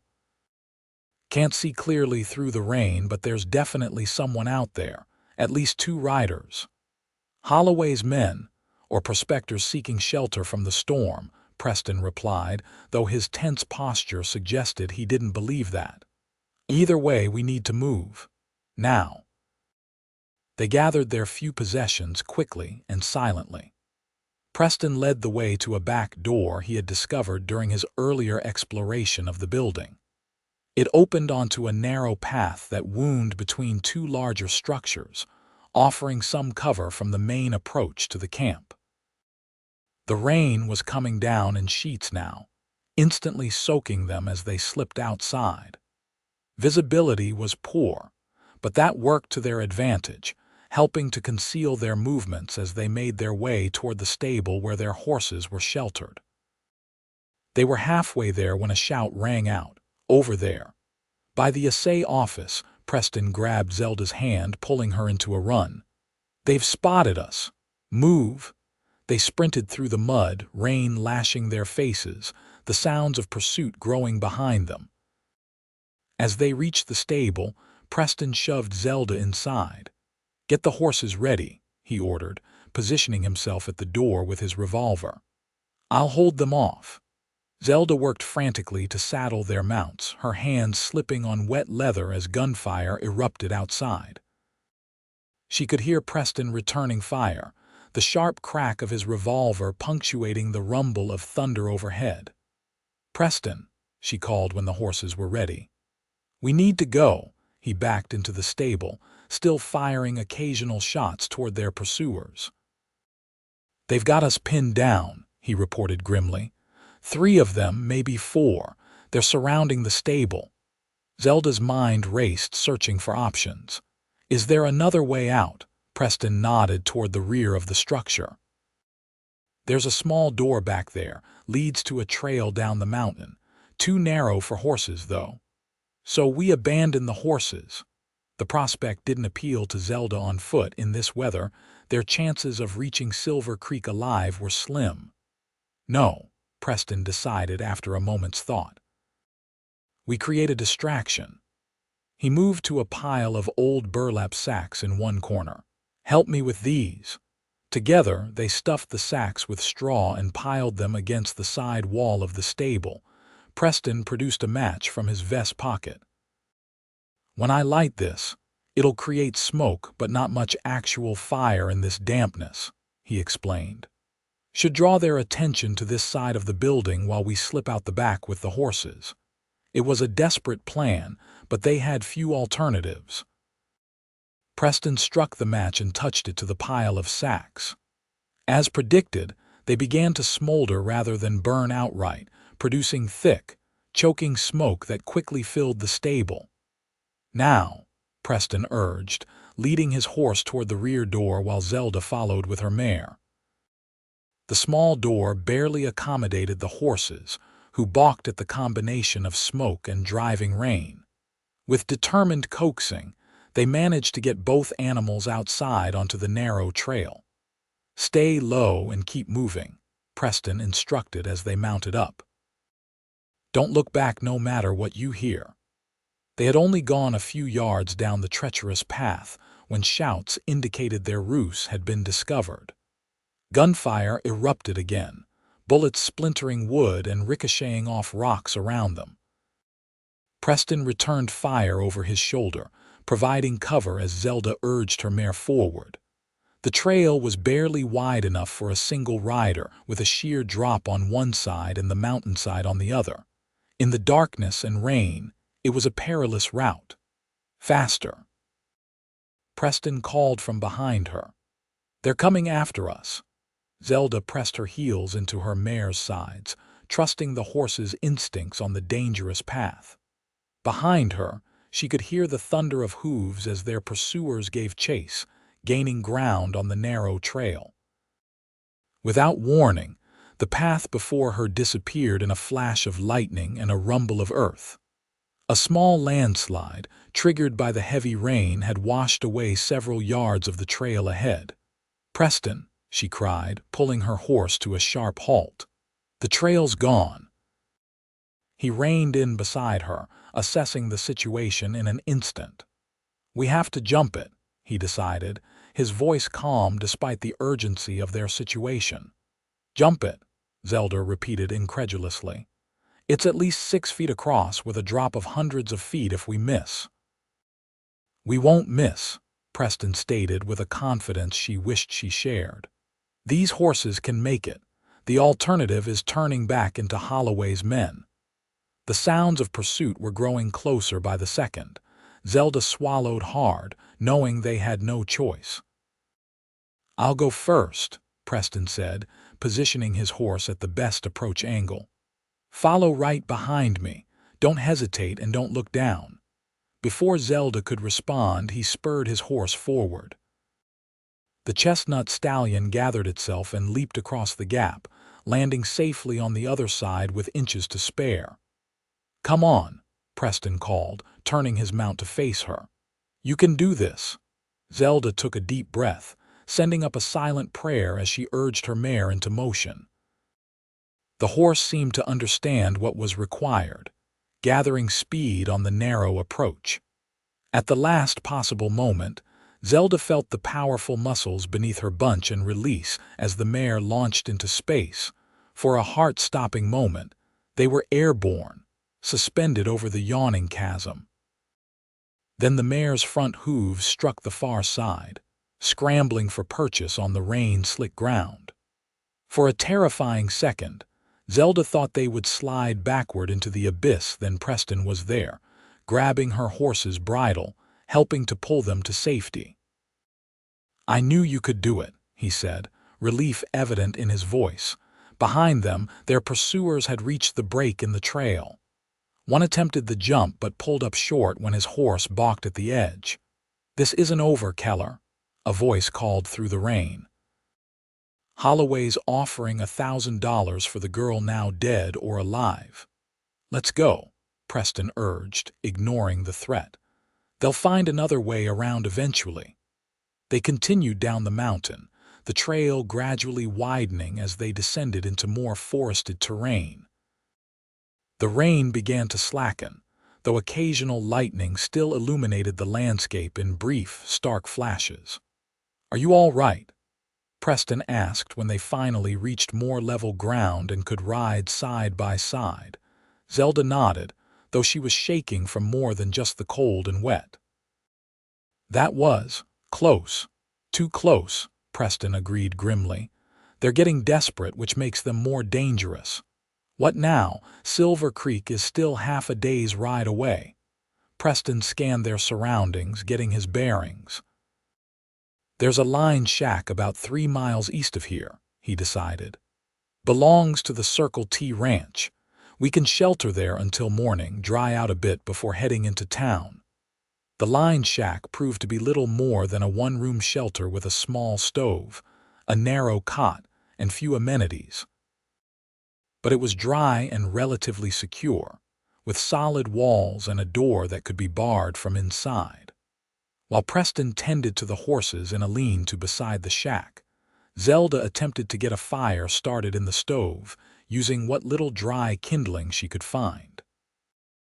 By the time Preston joined her, she had managed to coax a small flame to life. "Not bad," he commented, adding a few more sticks to the nascent fire. "Let's get these wet clothes dried out before we both catch our death." The practical necessity of removing their soaked outer garments created an awkward intimacy in the small space.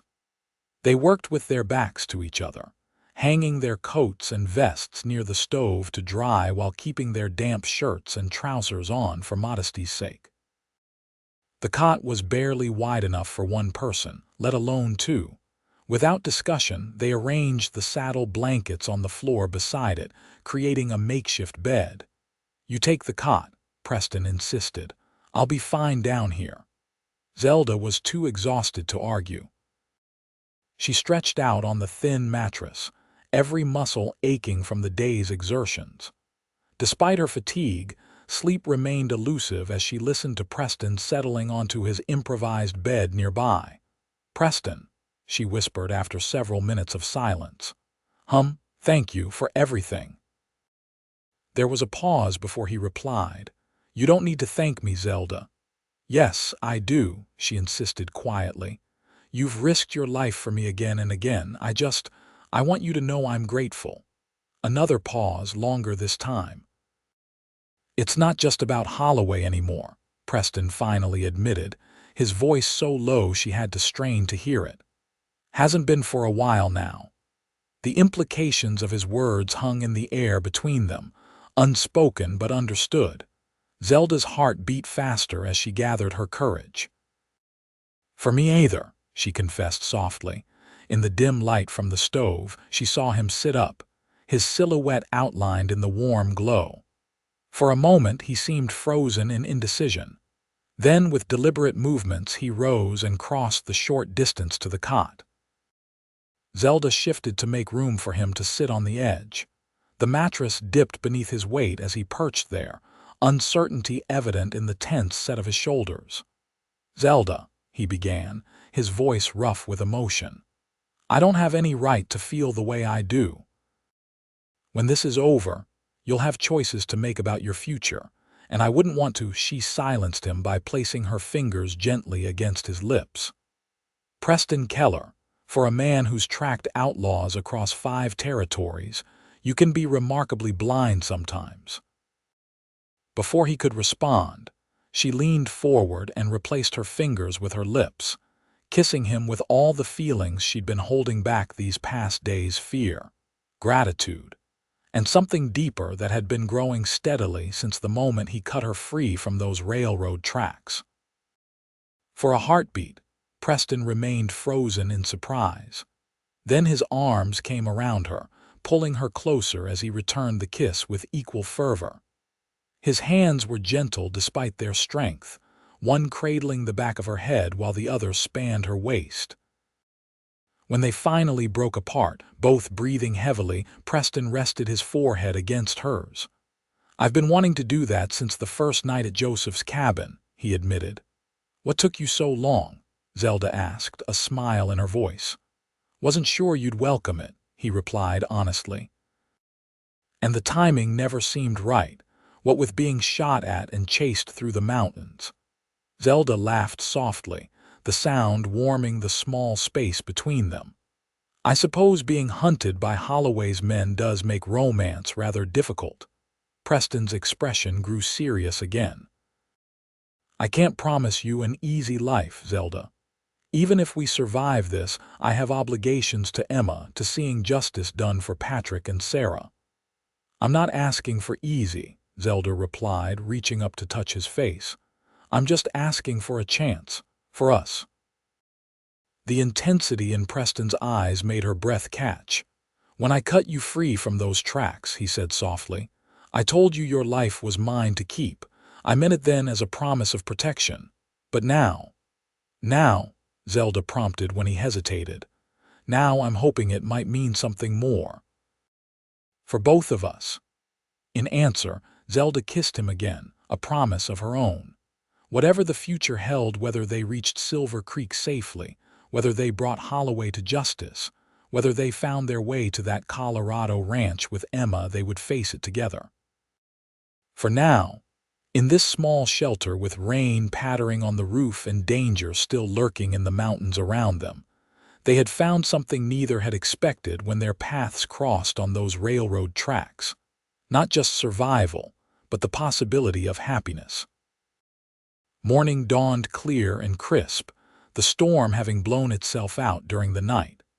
Zelda woke to find Preston already up, checking their weapons and supplies by the light streaming through the shack's single window. "Good morning," she said, sitting up and smoothing her hair, suddenly shy in the bright light of day. Preston looked over, a soft smile transforming his usually serious features. "Morning," he replied, crossing to sit beside her on the cot. He brushed a strand of hair from her face, his touch gentle.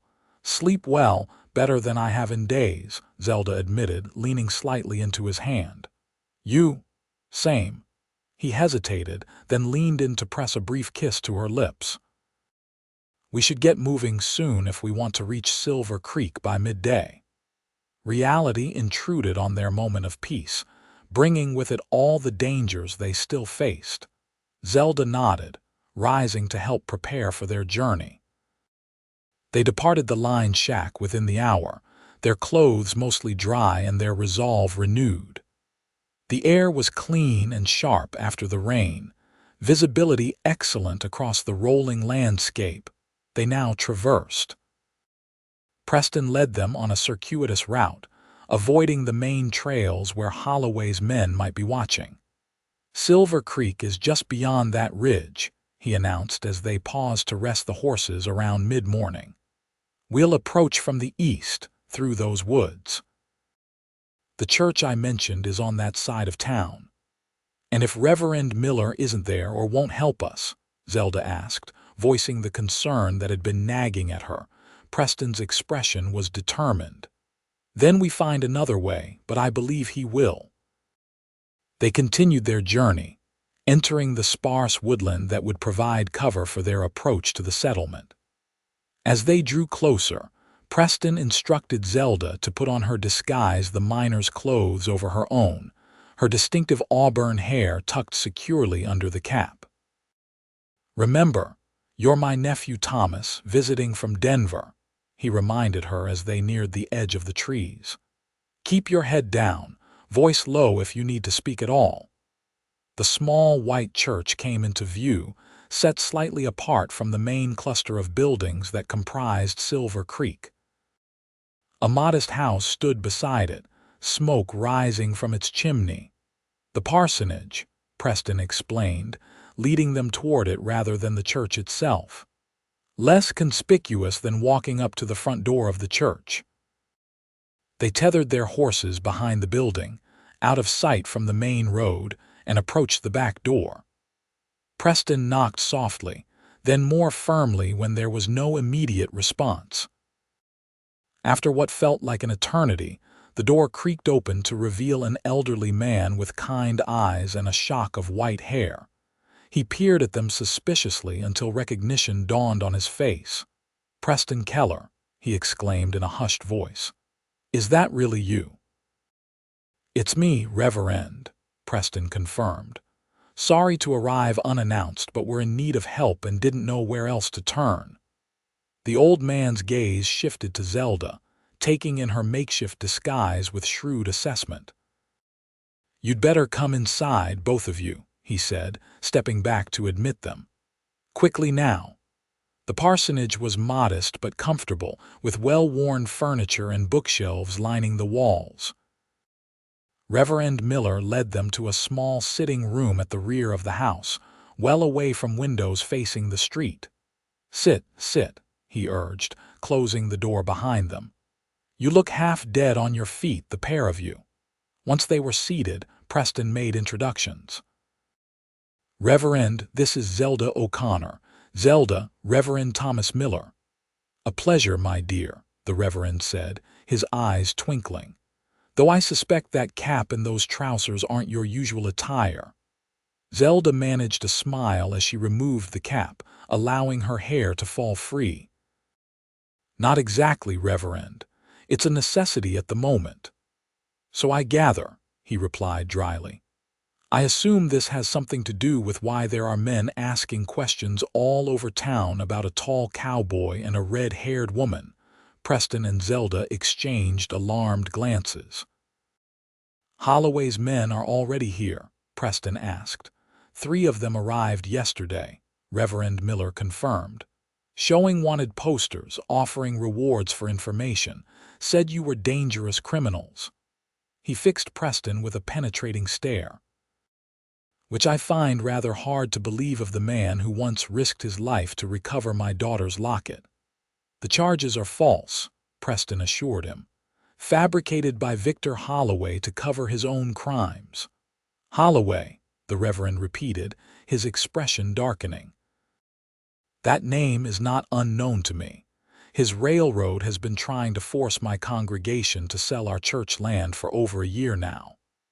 "Then you understand what we're up against," Preston said. "Reverend, we need to get a telegram to Federal Marshal James Harker in Santa Fe. He's expecting evidence from me about Holloway's illegal activities." Reverend Miller nodded thoughtfully. "The telegraph office is being watched," he warned. "But my son-in-law works there. He might be able to help." "It would mean putting your family at risk," Zelda pointed out, concerned. The old man smiled gently. "My dear, standing against evil is what I've dedicated my life to. Sometimes that requires risk." He rose from his chair. "You two rest here. I'll speak with my son-in-law and return as soon as I can." After the Reverend departed, Preston moved to the window, carefully peering through the curtains.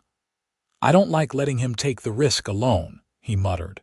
"He seems capable," Zelda observed, "and less likely to be suspected than either of us." Preston acknowledged this with a nod, though he remained tense. If Holloway's men are already in town, our window of opportunity is closing fast. Zelda crossed to stand beside him, placing a hand on his arm.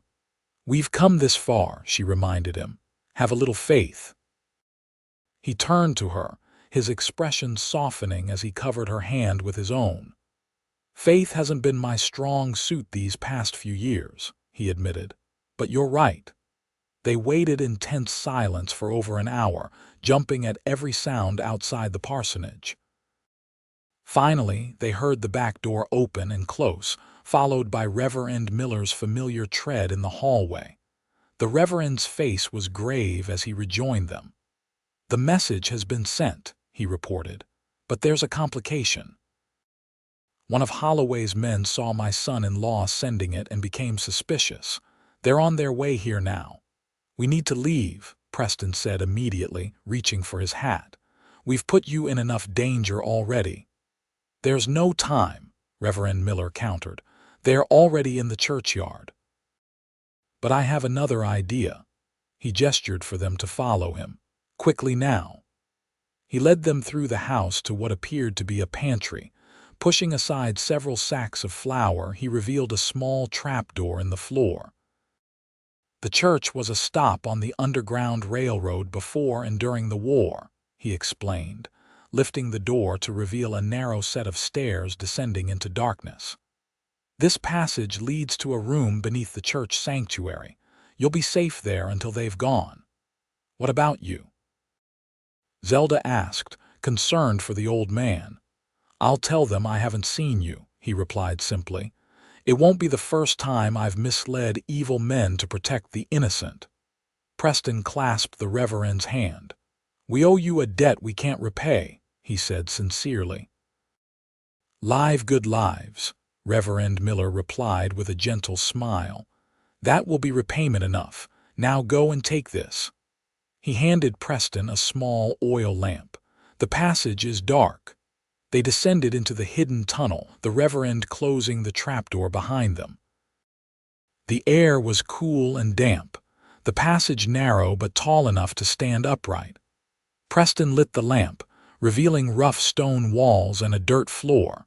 "This way," he said, taking Zelda's hand as they moved forward. The passage twisted slightly before opening into a small room beneath what must have been the church above.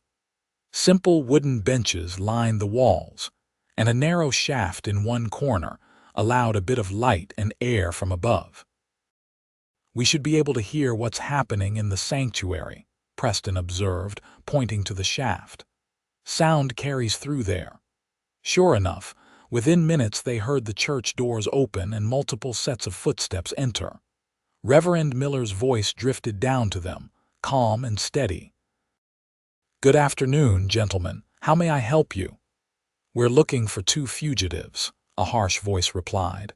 "Man and a woman, dangerous criminals. We have reason to believe they might have come to you for help." "I'm afraid I haven't seen anyone matching that description," the Reverend replied evenly. "I've been preparing my sermon for Sunday all morning. Mind if we have a look around?" The question was posed as a demand rather than a request. "This is a house of God, sir. I would ask that you show appropriate respect." There was a tense silence, then the sound of footsteps moving around the sanctuary above. "What about your house next door?" the harsh voice asked. "Anyone hiding there? You're welcome to look," Reverend Miller replied, his tone unchanged. "Though I would appreciate if you'd remove your hats and guns before entering the Lord's house." A bark of laughter. "Keep your sermons, old man, just don't get in our way." More footsteps, then the slam of the church doors. Preston and Zelda exchanged concerned glances in the dim light of the oil lamp. "They're going to search the parsonage," Zelda whispered. Preston nodded grimly. "Nothing we can do but wait and trust the Reverend knows what he's doing." The next half hour was agonizingly tense as they strained to hear what was happening above. Occasionally, they caught snatches of conversation or the thud of furniture being moved, but nothing clear enough to determine how the search was progressing. Finally, they heard the church doors open again and Reverend Miller's voice, closer now. "I trust you found nothing to concern you, gentlemen," he asked, a hint of wry amusement in his tone. "They've been here," the harsh voice insisted. "We found horse tracks behind your house." "Those would be from Dr. Peterson's visit yesterday," the Reverend replied smoothly. "My rheumatism has been troubling me with the change in weather." More indistinct conversation followed, then the sound of retreating footsteps. Several minutes later, a section of the wall that Zelda had assumed was solid swung inward, revealing Reverend Miller. "They've gone," he reported, entering the hidden room. "Though I don't believe they're entirely convinced, it won't be safe for you to remain in Silver Creek." "Was the telegram sent successfully?" Preston asked, rising to his feet. The Reverend nodded. "My son-in-law confirmed it was transmitted. Marshal Harker should receive it by this evening." "What did the message say?" Zelda inquired. "That you have evidence against Holloway and are being pursued by his men," Reverend Miller explained.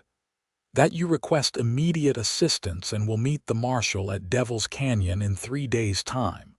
Preston's brow furrowed. "Devil's Canyon? That wasn't what we discussed." "My son-in-law's addition," the Reverend said with a small smile. He suspected the telegraph operator in Santa Fe might be in Holloway's pocket. "The real meeting place is in the message itself. The first letter of each sentence spells out Broken Pine." "Clever," Preston acknowledged, impressed. "Broken Pine is a landmark about 20 miles west of here, a solitary tree struck by lightning years ago. It's visible for miles. It's also well away from the main trails," Reverend Miller added. "Less chance of an ambush." "How do we get there?" Zelda asked. "Our horses are still behind the parsonage." "I've arranged for that as well," the Reverend assured them. "My son-in-law has moved your horses to our church stable around the other side of the building. You can reach it through this passage without being seen from the street." Preston shook his head in amazement. "You've thought of everything, Reverend." "The Lord helps those who plan carefully," the old man replied with a twinkle in his eye. "Now, I've packed some food and supplies for your journey. It's best you leave as soon as possible, while Holloway's men are still searching the other end of town." He led them through another section of the underground passage, which eventually emerged via a hidden door into the church stable. Their horses were indeed waiting, saddled and ready with bulging saddlebags that hadn't been there before. "Fresh provisions," Reverend Miller explained, patting one of the bags. "Enough to last until you meet the marshal. There's also a map of the area and a compass." "How can we ever thank you?" Zelda asked, deeply moved by the old man's kindness and courage. "By bringing Holloway to justice," he replied simply. "Men like him believe their money puts them above the law and God's commandments. Proving them wrong is thanks enough." After heartfelt farewells, they mounted up and slipped out of the stable via a back door that opened onto a seldom-used trail leading away from town. Preston led them on a winding route through woods and valleys, careful to avoid open ground where they might be spotted. By nightfall, they had put considerable distance between themselves and Silver Creek, making camp in a sheltered ravine with a small stream running through it. Thanks to Reverend Miller's provisions, they enjoyed their first substantial meal in days: bread, cheese, dried fruit, and even a small flask of brandy for medicinal purposes, according to the note tucked alongside it. 3 days until we meet the marshal," Zelda observed as they sat beside their small fire, the stars beginning to appear overhead. "What do we do until then?" "Keep moving, stay alert," Preston replied, studying the map the Reverend had provided. "Broken Pine is about a day and a half's ride from here, but we should approach cautiously. Holloway may have men watching all the major landmarks." Zelda nodded, drawing her blanket closer around her shoulders as the night air cooled. "Do you think it will work? Will the marshal be able to protect us and arrest Holloway?" Preston set aside the map and moved to sit beside her, his arms slipping around her waist. "Marshal Harker is a good man with the full authority of the federal government behind him. If anyone can bring Holloway to justice, it's him." "And after?" Zelda asked softly, leaning into his embrace. "What happens after justice is done?" Preston was quiet for a moment, his gaze fixed on the dancing flames of their small fire. "I meant what I said back at the line shack," he finally replied, his voice low but certain. "When this is over, I want to claim that land in Colorado, build a home there for Emma." He turned to look directly at Zelda, his blue eyes reflecting the firelight. "And for you too, if you'll have us." Zelda's heart swelled with emotion. "Is that a proposal, Preston Keller?" A smile touched his lips, the freest, most unguarded smile she'd seen from him yet. "Not the most romantic one, I reckon, hiding from killers in the wilderness. But yes, I suppose it is." "Then my answer is yes," Zelda replied without hesitation, turning in his arms to face him fully. "Whether we're living in a fine house in Colorado or on the run in these mountains, I want to be with you." Preston's expression grew solemn despite the joy in his eyes. "You should know what you're agreeing to," he cautioned. "Emma will need a mother. I'll be bringing the weight of everything that happened to Patrick and Sarah with me. And I can't promise I'll ever be fully free of the man these past years have made me." "I'm not asking you to be free of your past," Zelda told him gently, placing her hand against his cheek. "It's shaped you into the man you are, the man who saved me, who's risked everything to protect me. The man I've fallen in love with." At her words, something in Preston seemed to break open, a last wall of reserve crumbling away. He pulled her close, kissing her with a passion that took her breath away. When they finally parted, both breathing heavily, he rested his forehead against hers. "I love you, Zelda O'Connor," he murmured, the words sounding like both a revelation and a relief. "God help me, I do." They held each other close as the fire burned low, speaking of the future they hoped to build together once their present dangers were past a home for themselves. And Emma, perhaps more children of their own someday, a life of peace after so much turmoil. As Zelda drifted toward sleep in Preston's arms, she found herself thinking of those railroad tracks where their story had begun. How close she had come to death that day, and how differently everything had turned out because one man had decided her life was worth saving. "Your life's mine to keep," he had said. Little did either of them know then how completely their lives would become intertwined, or how those words would take on a new meaning not of obligation or debt, but of love freely given and joyfully received. Whatever challenges awaited them in the days ahead, they would face them together. And for the first time since her father's death, Zelda fell asleep with hope in her heart and dreams of a future brighter than she had dared to imagine. The next 2 days passed with relative calm as they made their way toward Broken Pine. They traveled primarily at dawn and dusk, keeping to cover during the brightest hours when they might be spotted from a distance. Though they remained vigilant, there was no sign of Holloway's men, a fact that both relieved and concerned them. "It's too quiet," Preston commented on the evening of the second day, as they made camp in a small canyon about 5 miles from their rendezvous point. "Holloway isn't the type to give up so easily." "Maybe he believes we've left the territory," Zelda suggested, though she didn't sound convinced.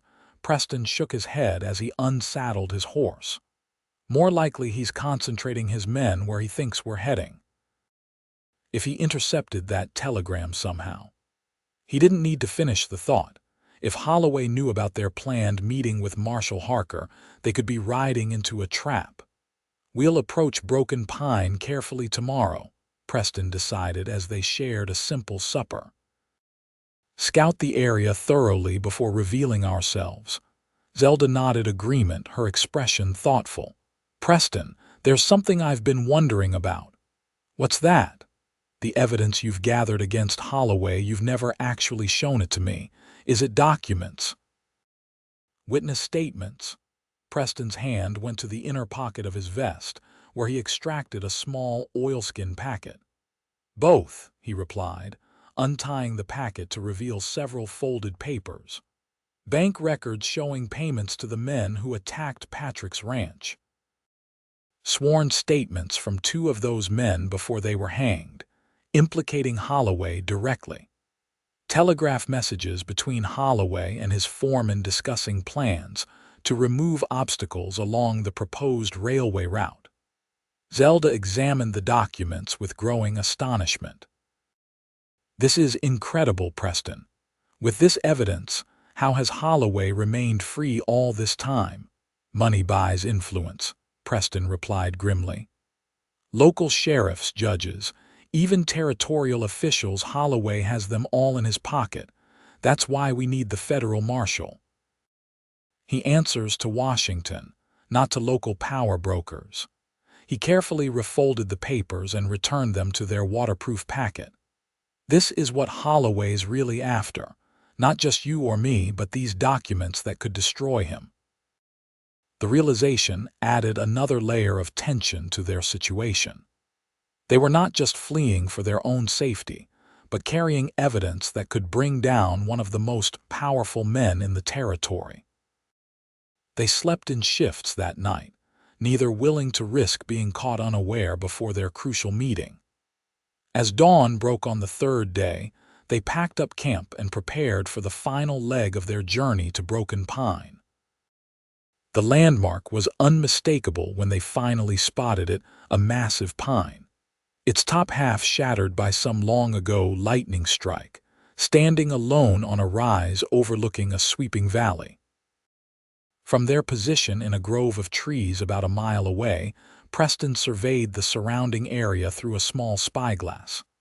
"No sign of the marshal yet," he reported, but there's good visibility in all directions, hard to approach without being seen. Is that good or bad? Zelda asked, scanning the horizon with her naked eye. Both, Preston admitted. Makes it difficult for anyone to sneak up on us, but also means we'll be exposed when we make our move toward the meeting point. They decided to wait and watch until midday, when Marshal Harker was expected to arrive. Hours passed with no movement around Broken Pine, no dust on the horizon to indicate approaching riders. "Something's wrong," Preston finally said as the sun reached its zenith. "He should be here by now." No sooner had the words left his mouth than a flash of light caught his attention, sunlight reflecting off something metal near the base of the shattered pine. "There," he said, adjusting the spyglass. "Someone's there, partially concealed behind the trunk." "The marshal?" Zelda asked hopefully. Preston continued to study the distant figure for several moments. "Can't tell from this distance. But whoever it is, they're alone, or at least, there's only one person visible." They debated their next move, weighing the risks of approaching against the need to make contact with Marshal Harker. Finally, Preston came to a decision. "I'll go in alone," he said, checking his revolver. "You stay here with the horses, ready to ride if things go wrong."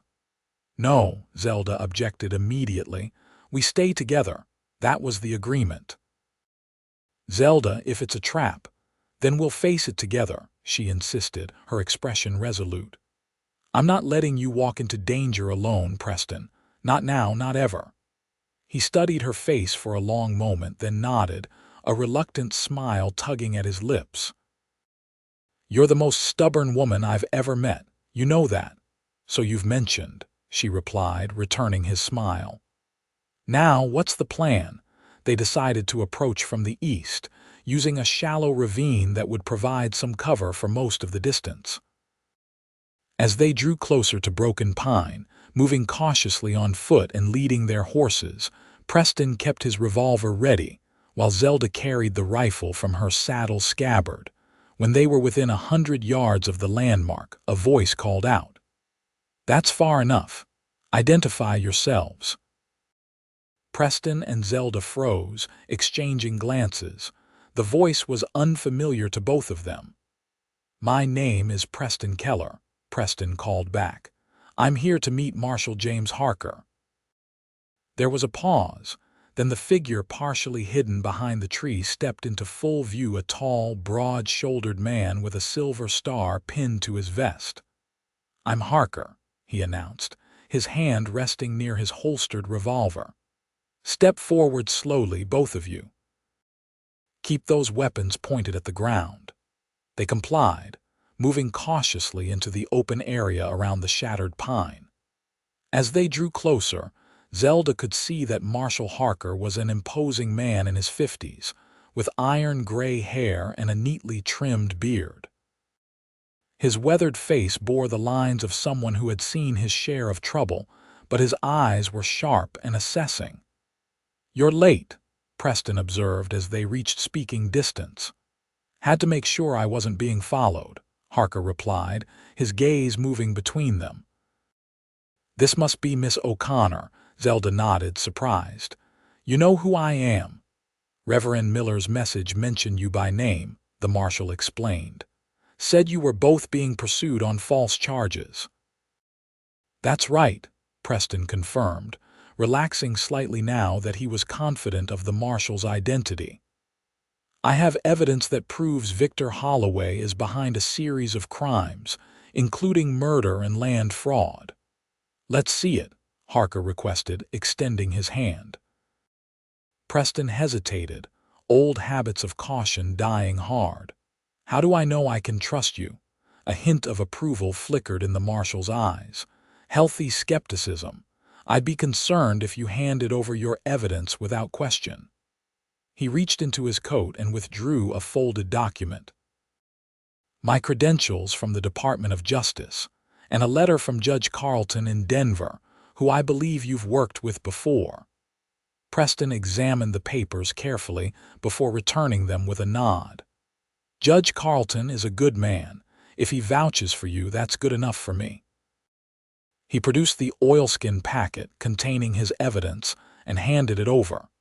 Marshal Harker moved to a flat boulder near the base of the pine, spreading the documents out to examine them. His expression grew increasingly grim as he read through the evidence Preston had gathered. "This is compelling material," he acknowledged, looking up. "Enough to bring charges against Holloway at the federal level, beyond the reach of his local influence." "Then you'll arrest him?" Zelda asked hopefully. "I'll do better than that," Harker replied, carefully refolding the documents. "I'll escort both of you to Santa Fe, where you'll testify before a federal judge. With your testimony backing up these documents, Holloway won't see the outside of a prison for the rest of his natural life." Relief washed over Zelda. After all the danger and uncertainty of the past weeks, justice finally seemed within reach. "When do we leave?" Preston asked, practical as always. "Immediately," Harker replied, glancing at the sun's position. "We can make the next way station by nightfall if we push our horses. I have men waiting their deputies, who can provide additional protection for the journey to Santa Fe." As they prepared to depart, Zelda felt a weight lifting from her shoulders. For the first time since Preston had cut her free from those railroad tracks, she allowed herself to believe that they might actually have a future together, the one they had spoken of beside the campfire, with a home in Colorado and a life built on love rather than survival. They mounted up, Marshal Harker leading the way with Preston and Zelda following. The marshal set a brisk pace, clearly intent on covering as much ground as possible before darkness fell. They had been riding for perhaps an hour when Preston suddenly reined in, his posture alert as he scanned the landscape ahead. "What is it?" Zelda asked, immediately tense. "Dust," Preston replied, pointing to a faint cloud on the horizon. "Riders coming this way." Marshal Harker pulled up beside them, following Preston's gaze. "Could be my deputies," he suggested. "They might have ridden out to meet us when I didn't return on schedule. Or it could be Holloway's men," Preston countered. "Either way, I don't like being caught in the open like this." Harker nodded agreement. "There's a box canyon about half a mile east of here. Defensible position if we need it." They altered course, pushing their horses to a gallop toward the shelter of the canyon. As they rode, Zelda glanced back and saw the dust cloud growing larger. Whoever was following them was moving fast. The box canyon proved to be a narrow ravine with steep walls on 3 sides, offering good protection but also a potential trap if they were surrounded. They dismounted quickly, leading the horses to the back of the canyon where a small spring provided water. "I count at least 6 riders," Preston reported, watching the approaching group through his spyglass. "They're still too far to identify." Marshal Harker checked his revolver and the shotgun he carried in a saddle scabbard. "If it's my deputies, they'll approach openly. If they take cover or split up to surround us, then we'll know they're not friendly," Preston finished grimly. They didn't have to wait long for their answer. As the riders drew closer, they divided into 2 groups, clearly intending to approach the canyon from different angles. "Holloway's men," Preston confirmed, his jaw tight. "I recognize Mason in the lead. How did they find us?" Zelda wondered, fighting to keep her voice steady as she checked her own weapon. "Question for another time," Harker replied, positioning himself behind a large boulder near the canyon entrance. "Right now, we need to focus on holding them off until dark. Under cover of night, we might be able to slip away." Preston directed Zelda to take cover behind a fallen tree trunk, while he took up position on a rock ledge several feet above the canyon floor, giving him a good view of anyone approaching. The standoff began with a shout from outside the canyon. "Keller, we know you're in there," Mason's voice echoed off the stone walls. Come out now and maybe we'll let the girl live. You're facing a federal marshal, Harker called back. Any attack on us will be considered an assault on a government official, a hanging offense. Laughter greeted this announcement. Nice try, old man, but we know there's just the three of you in there. Last chance, Keller, Mason shouted again. Toss out those papers you've been carrying and we'll discuss terms. Preston exchanged glances with Harker, who gave a slight nod. The evidence was already in the marshal's possession. If Holloway's men believed Preston still had it, that misunderstanding might work to their advantage. You want the documents, Mason, Preston called back. Come and get them. A volley of gunfire was the response, bullets ricocheting off rocks and sending splinters flying from the fallen tree sheltering Zelda. She ducked lower, heart pounding as she gripped her rifle. The exchange of fire continued sporadically for the next hour, neither side gaining an advantage. Holloway's men were hesitant to rush the canyon entrance, where they would be exposed to fire from 3 directions. Instead, they seemed content to keep the trio pinned down while periodically calling for their surrender. As the sun began its descent toward the western horizon, Preston made his way carefully to where Zelda was positioned. Are you all right? He asked, his eyes scanning her for any sign of injury. She nodded, trying to project a confidence she didn't entirely feel. I'm fine, but we're running low on ammunition. Harker too, Preston confirmed grimly. We need to conserve what we have until dark, then try to break out. 6 against 3 aren't great odds, Zelda observed. Preston's expression softened as he reached out to briefly touch her cheek. We've faced worse these past weeks, and I promised you a home in Colorado, remember? I intend to keep that promise. Before Zelda could respond, a new sound reached them, hoofbeats, many of them, approaching from the west. Preston immediately returned to his elevated position, spyglass trained on the new development. Riders coming, he called to Harker. At least a dozen, moving fast, my deputies. The marshal asked hopefully. Preston continued to study the approaching group, his expression unreadable. Then, slowly, a smile spread across his face. Not deputies, he reported. Better. It's Joseph 2 Eagles and he's brought help. Sure enough, as the newcomers drew closer, Zelda could make out Joseph's distinctive figure at the head of a large group of riders, some white, some Native American, all armed and riding with purpose. The sudden arrival of reinforcements clearly caught Holloway's men by surprise.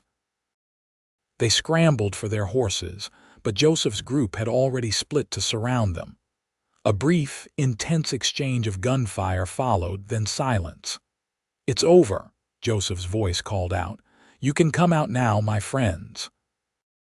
Preston, Zelda, and Marshal Harker emerged cautiously from the canyon to find Holloway's men disarmed and under guard. Joseph dismounted, coming forward to greet them with a broad smile.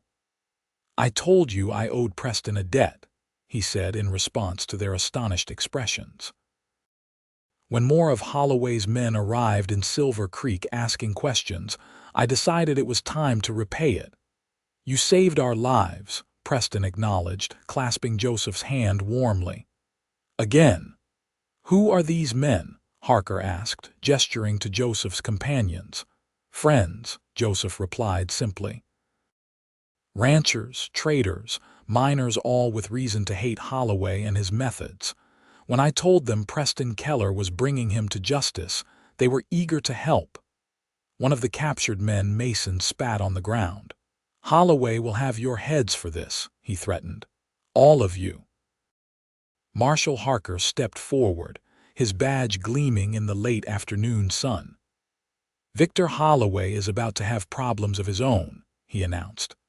I'm placing all of you under arrest as accessories to multiple counts of murder, attempted murder, land fraud, and assault on federal officers. As Harker's attention was occupied with securing the prisoners, Preston pulled Zelda aside, his expression serious. "When we reach Santa Fe, I'll have to testify," he told her. "It could take weeks, maybe months, before the case against Holloway is fully resolved."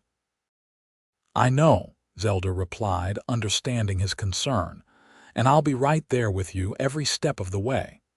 Preston's gaze searched her face. "It won't be easy.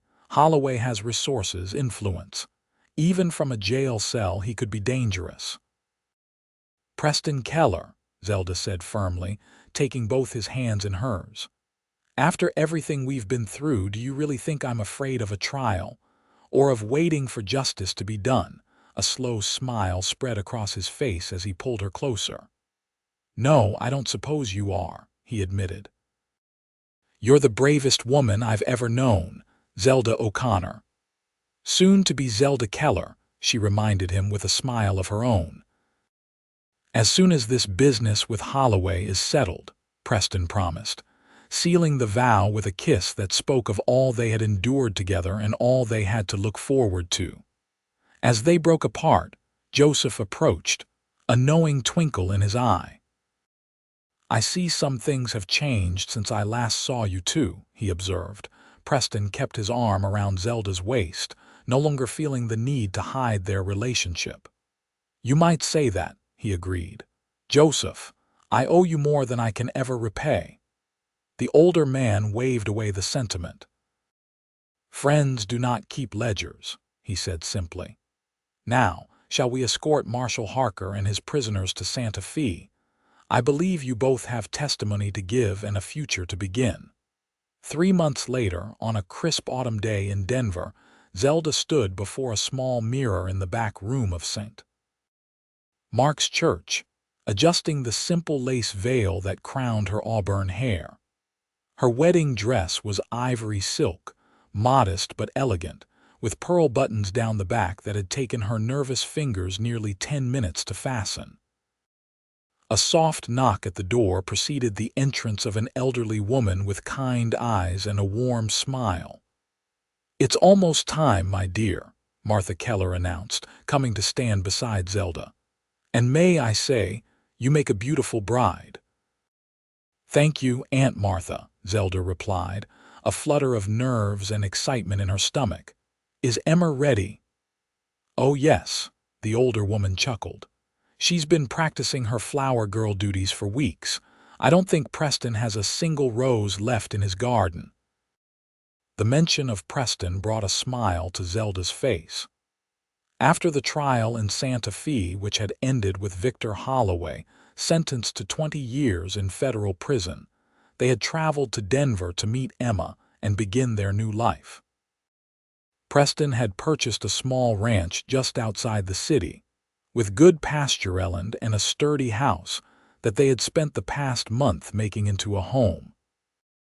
Emma, now 4.5, had accepted Zelda with the unquestioning openness of a child, delighted to have a new aunt who would soon be her mother. The little girl had Patrick's blue eyes and Sarah's golden curls, and a spirit that reminded Zelda so much of Preston that sometimes it took her breath away. "Is he nervous?" Zelda asked, smoothing her skirts one last time. Aunt Martha's eyes twinkled. "Pacing like a caged mountain lion last I saw him. Joseph is trying to keep him calm, but I'm not sure even he is up to the task." Joseph Two Eagles had arrived 3 days earlier to stand as Preston's best man, a role he had accepted with dignified pleasure when Preston had asked him. Since the events in New Mexico, the bond between the two men had only deepened into a friendship that transcended their different backgrounds and experiences. "It's time," Aunt Martha announced, offering Zelda her bouquet of autumn roses and wildflowers. "Are you ready, my dear?" Zelda took a deep breath, her heart full of certainty despite the normal bridal nerves. "More ready than I've ever been for anything in my life," she replied honestly. The small church was filled with a modest gathering Preston's former ranger colleagues, neighbors from their new community, and a few friends who had traveled from as far as Santa Fe to witness the union. Marshal Harker was among them, having become a friend as well as an ally during the long weeks of the trial. As the first notes of music filled the sanctuary, Zelda took her place at the back of the church. Emma preceded her down the aisle, solemn in her important duty as she carefully dropped rose petals along the runner. Then it was Zelda's turn. She had no father or brother to escort her, but she found she didn't mind walking this path alone. It seemed fitting, somehow the final steps of her independent life taken on her own, before joining her future to Preston's. And there he was, waiting for her at the altar, tall and handsome in a new black suit, his usually unruly hair neatly combed, his blue eyes fixed on her with an expression of such wonder and love that Zelda felt tears pricking at her own eyes. Joseph stood beside him, resplendent in a blend of traditional Ute and Western formal, where his long hair braided with ceremonial beads. He smiled at Zelda as she approached, a look of quiet approval on his weathered face. The ceremony itself passed in a blur of emotion for Zelda. She was aware of the minister's words, of the weight of the simple gold band Preston placed on her finger, of the slight tremor in his hands as he did so. But mostly she was aware of Preston himself, the man who had cut her free from those railroad tracks and declared her life his to keep, now binding his life to hers with vows no less solemn than his original promise. "I now pronounce you husband and wife," the minister declared at last. "You may kiss your bride." Preston's kiss was gentle but full of promise, a fitting beginning to the life they would build together. As they turned to face their friends as Mr. and Mrs. Preston Keller, Zelda felt a sense of completion, as though all the pieces of a puzzle she hadn't known she was solving had finally fallen into place. The reception was held at their ranch, with tables set up in the yard beneath the golden-leaved cottonwood trees. Food was plentiful, music lively, and spirits high as guests celebrated late into the evening. As the party began to wind down, Preston found Zelda sitting on the porch swing, watching Emma dance with Aunt Martha in the fading light. "Happy, Mrs. Keller?" he asked, settling beside her and taking her hand in his. "Completely," she assured him, leaning her head against his shoulder. "Though I still can't quite believe we're here, after everything that happened." Preston's arm slipped around her waist, drawing her closer. "I knew from the moment I cut you free from those tracks that my life would never be the same," he admitted. "I just didn't realize how much better it would become." "Even with all the danger we faced?" Zelda asked, looking up at him with a smile. "Being shot at, chased through the mountains, nearly trapped in that box canyon."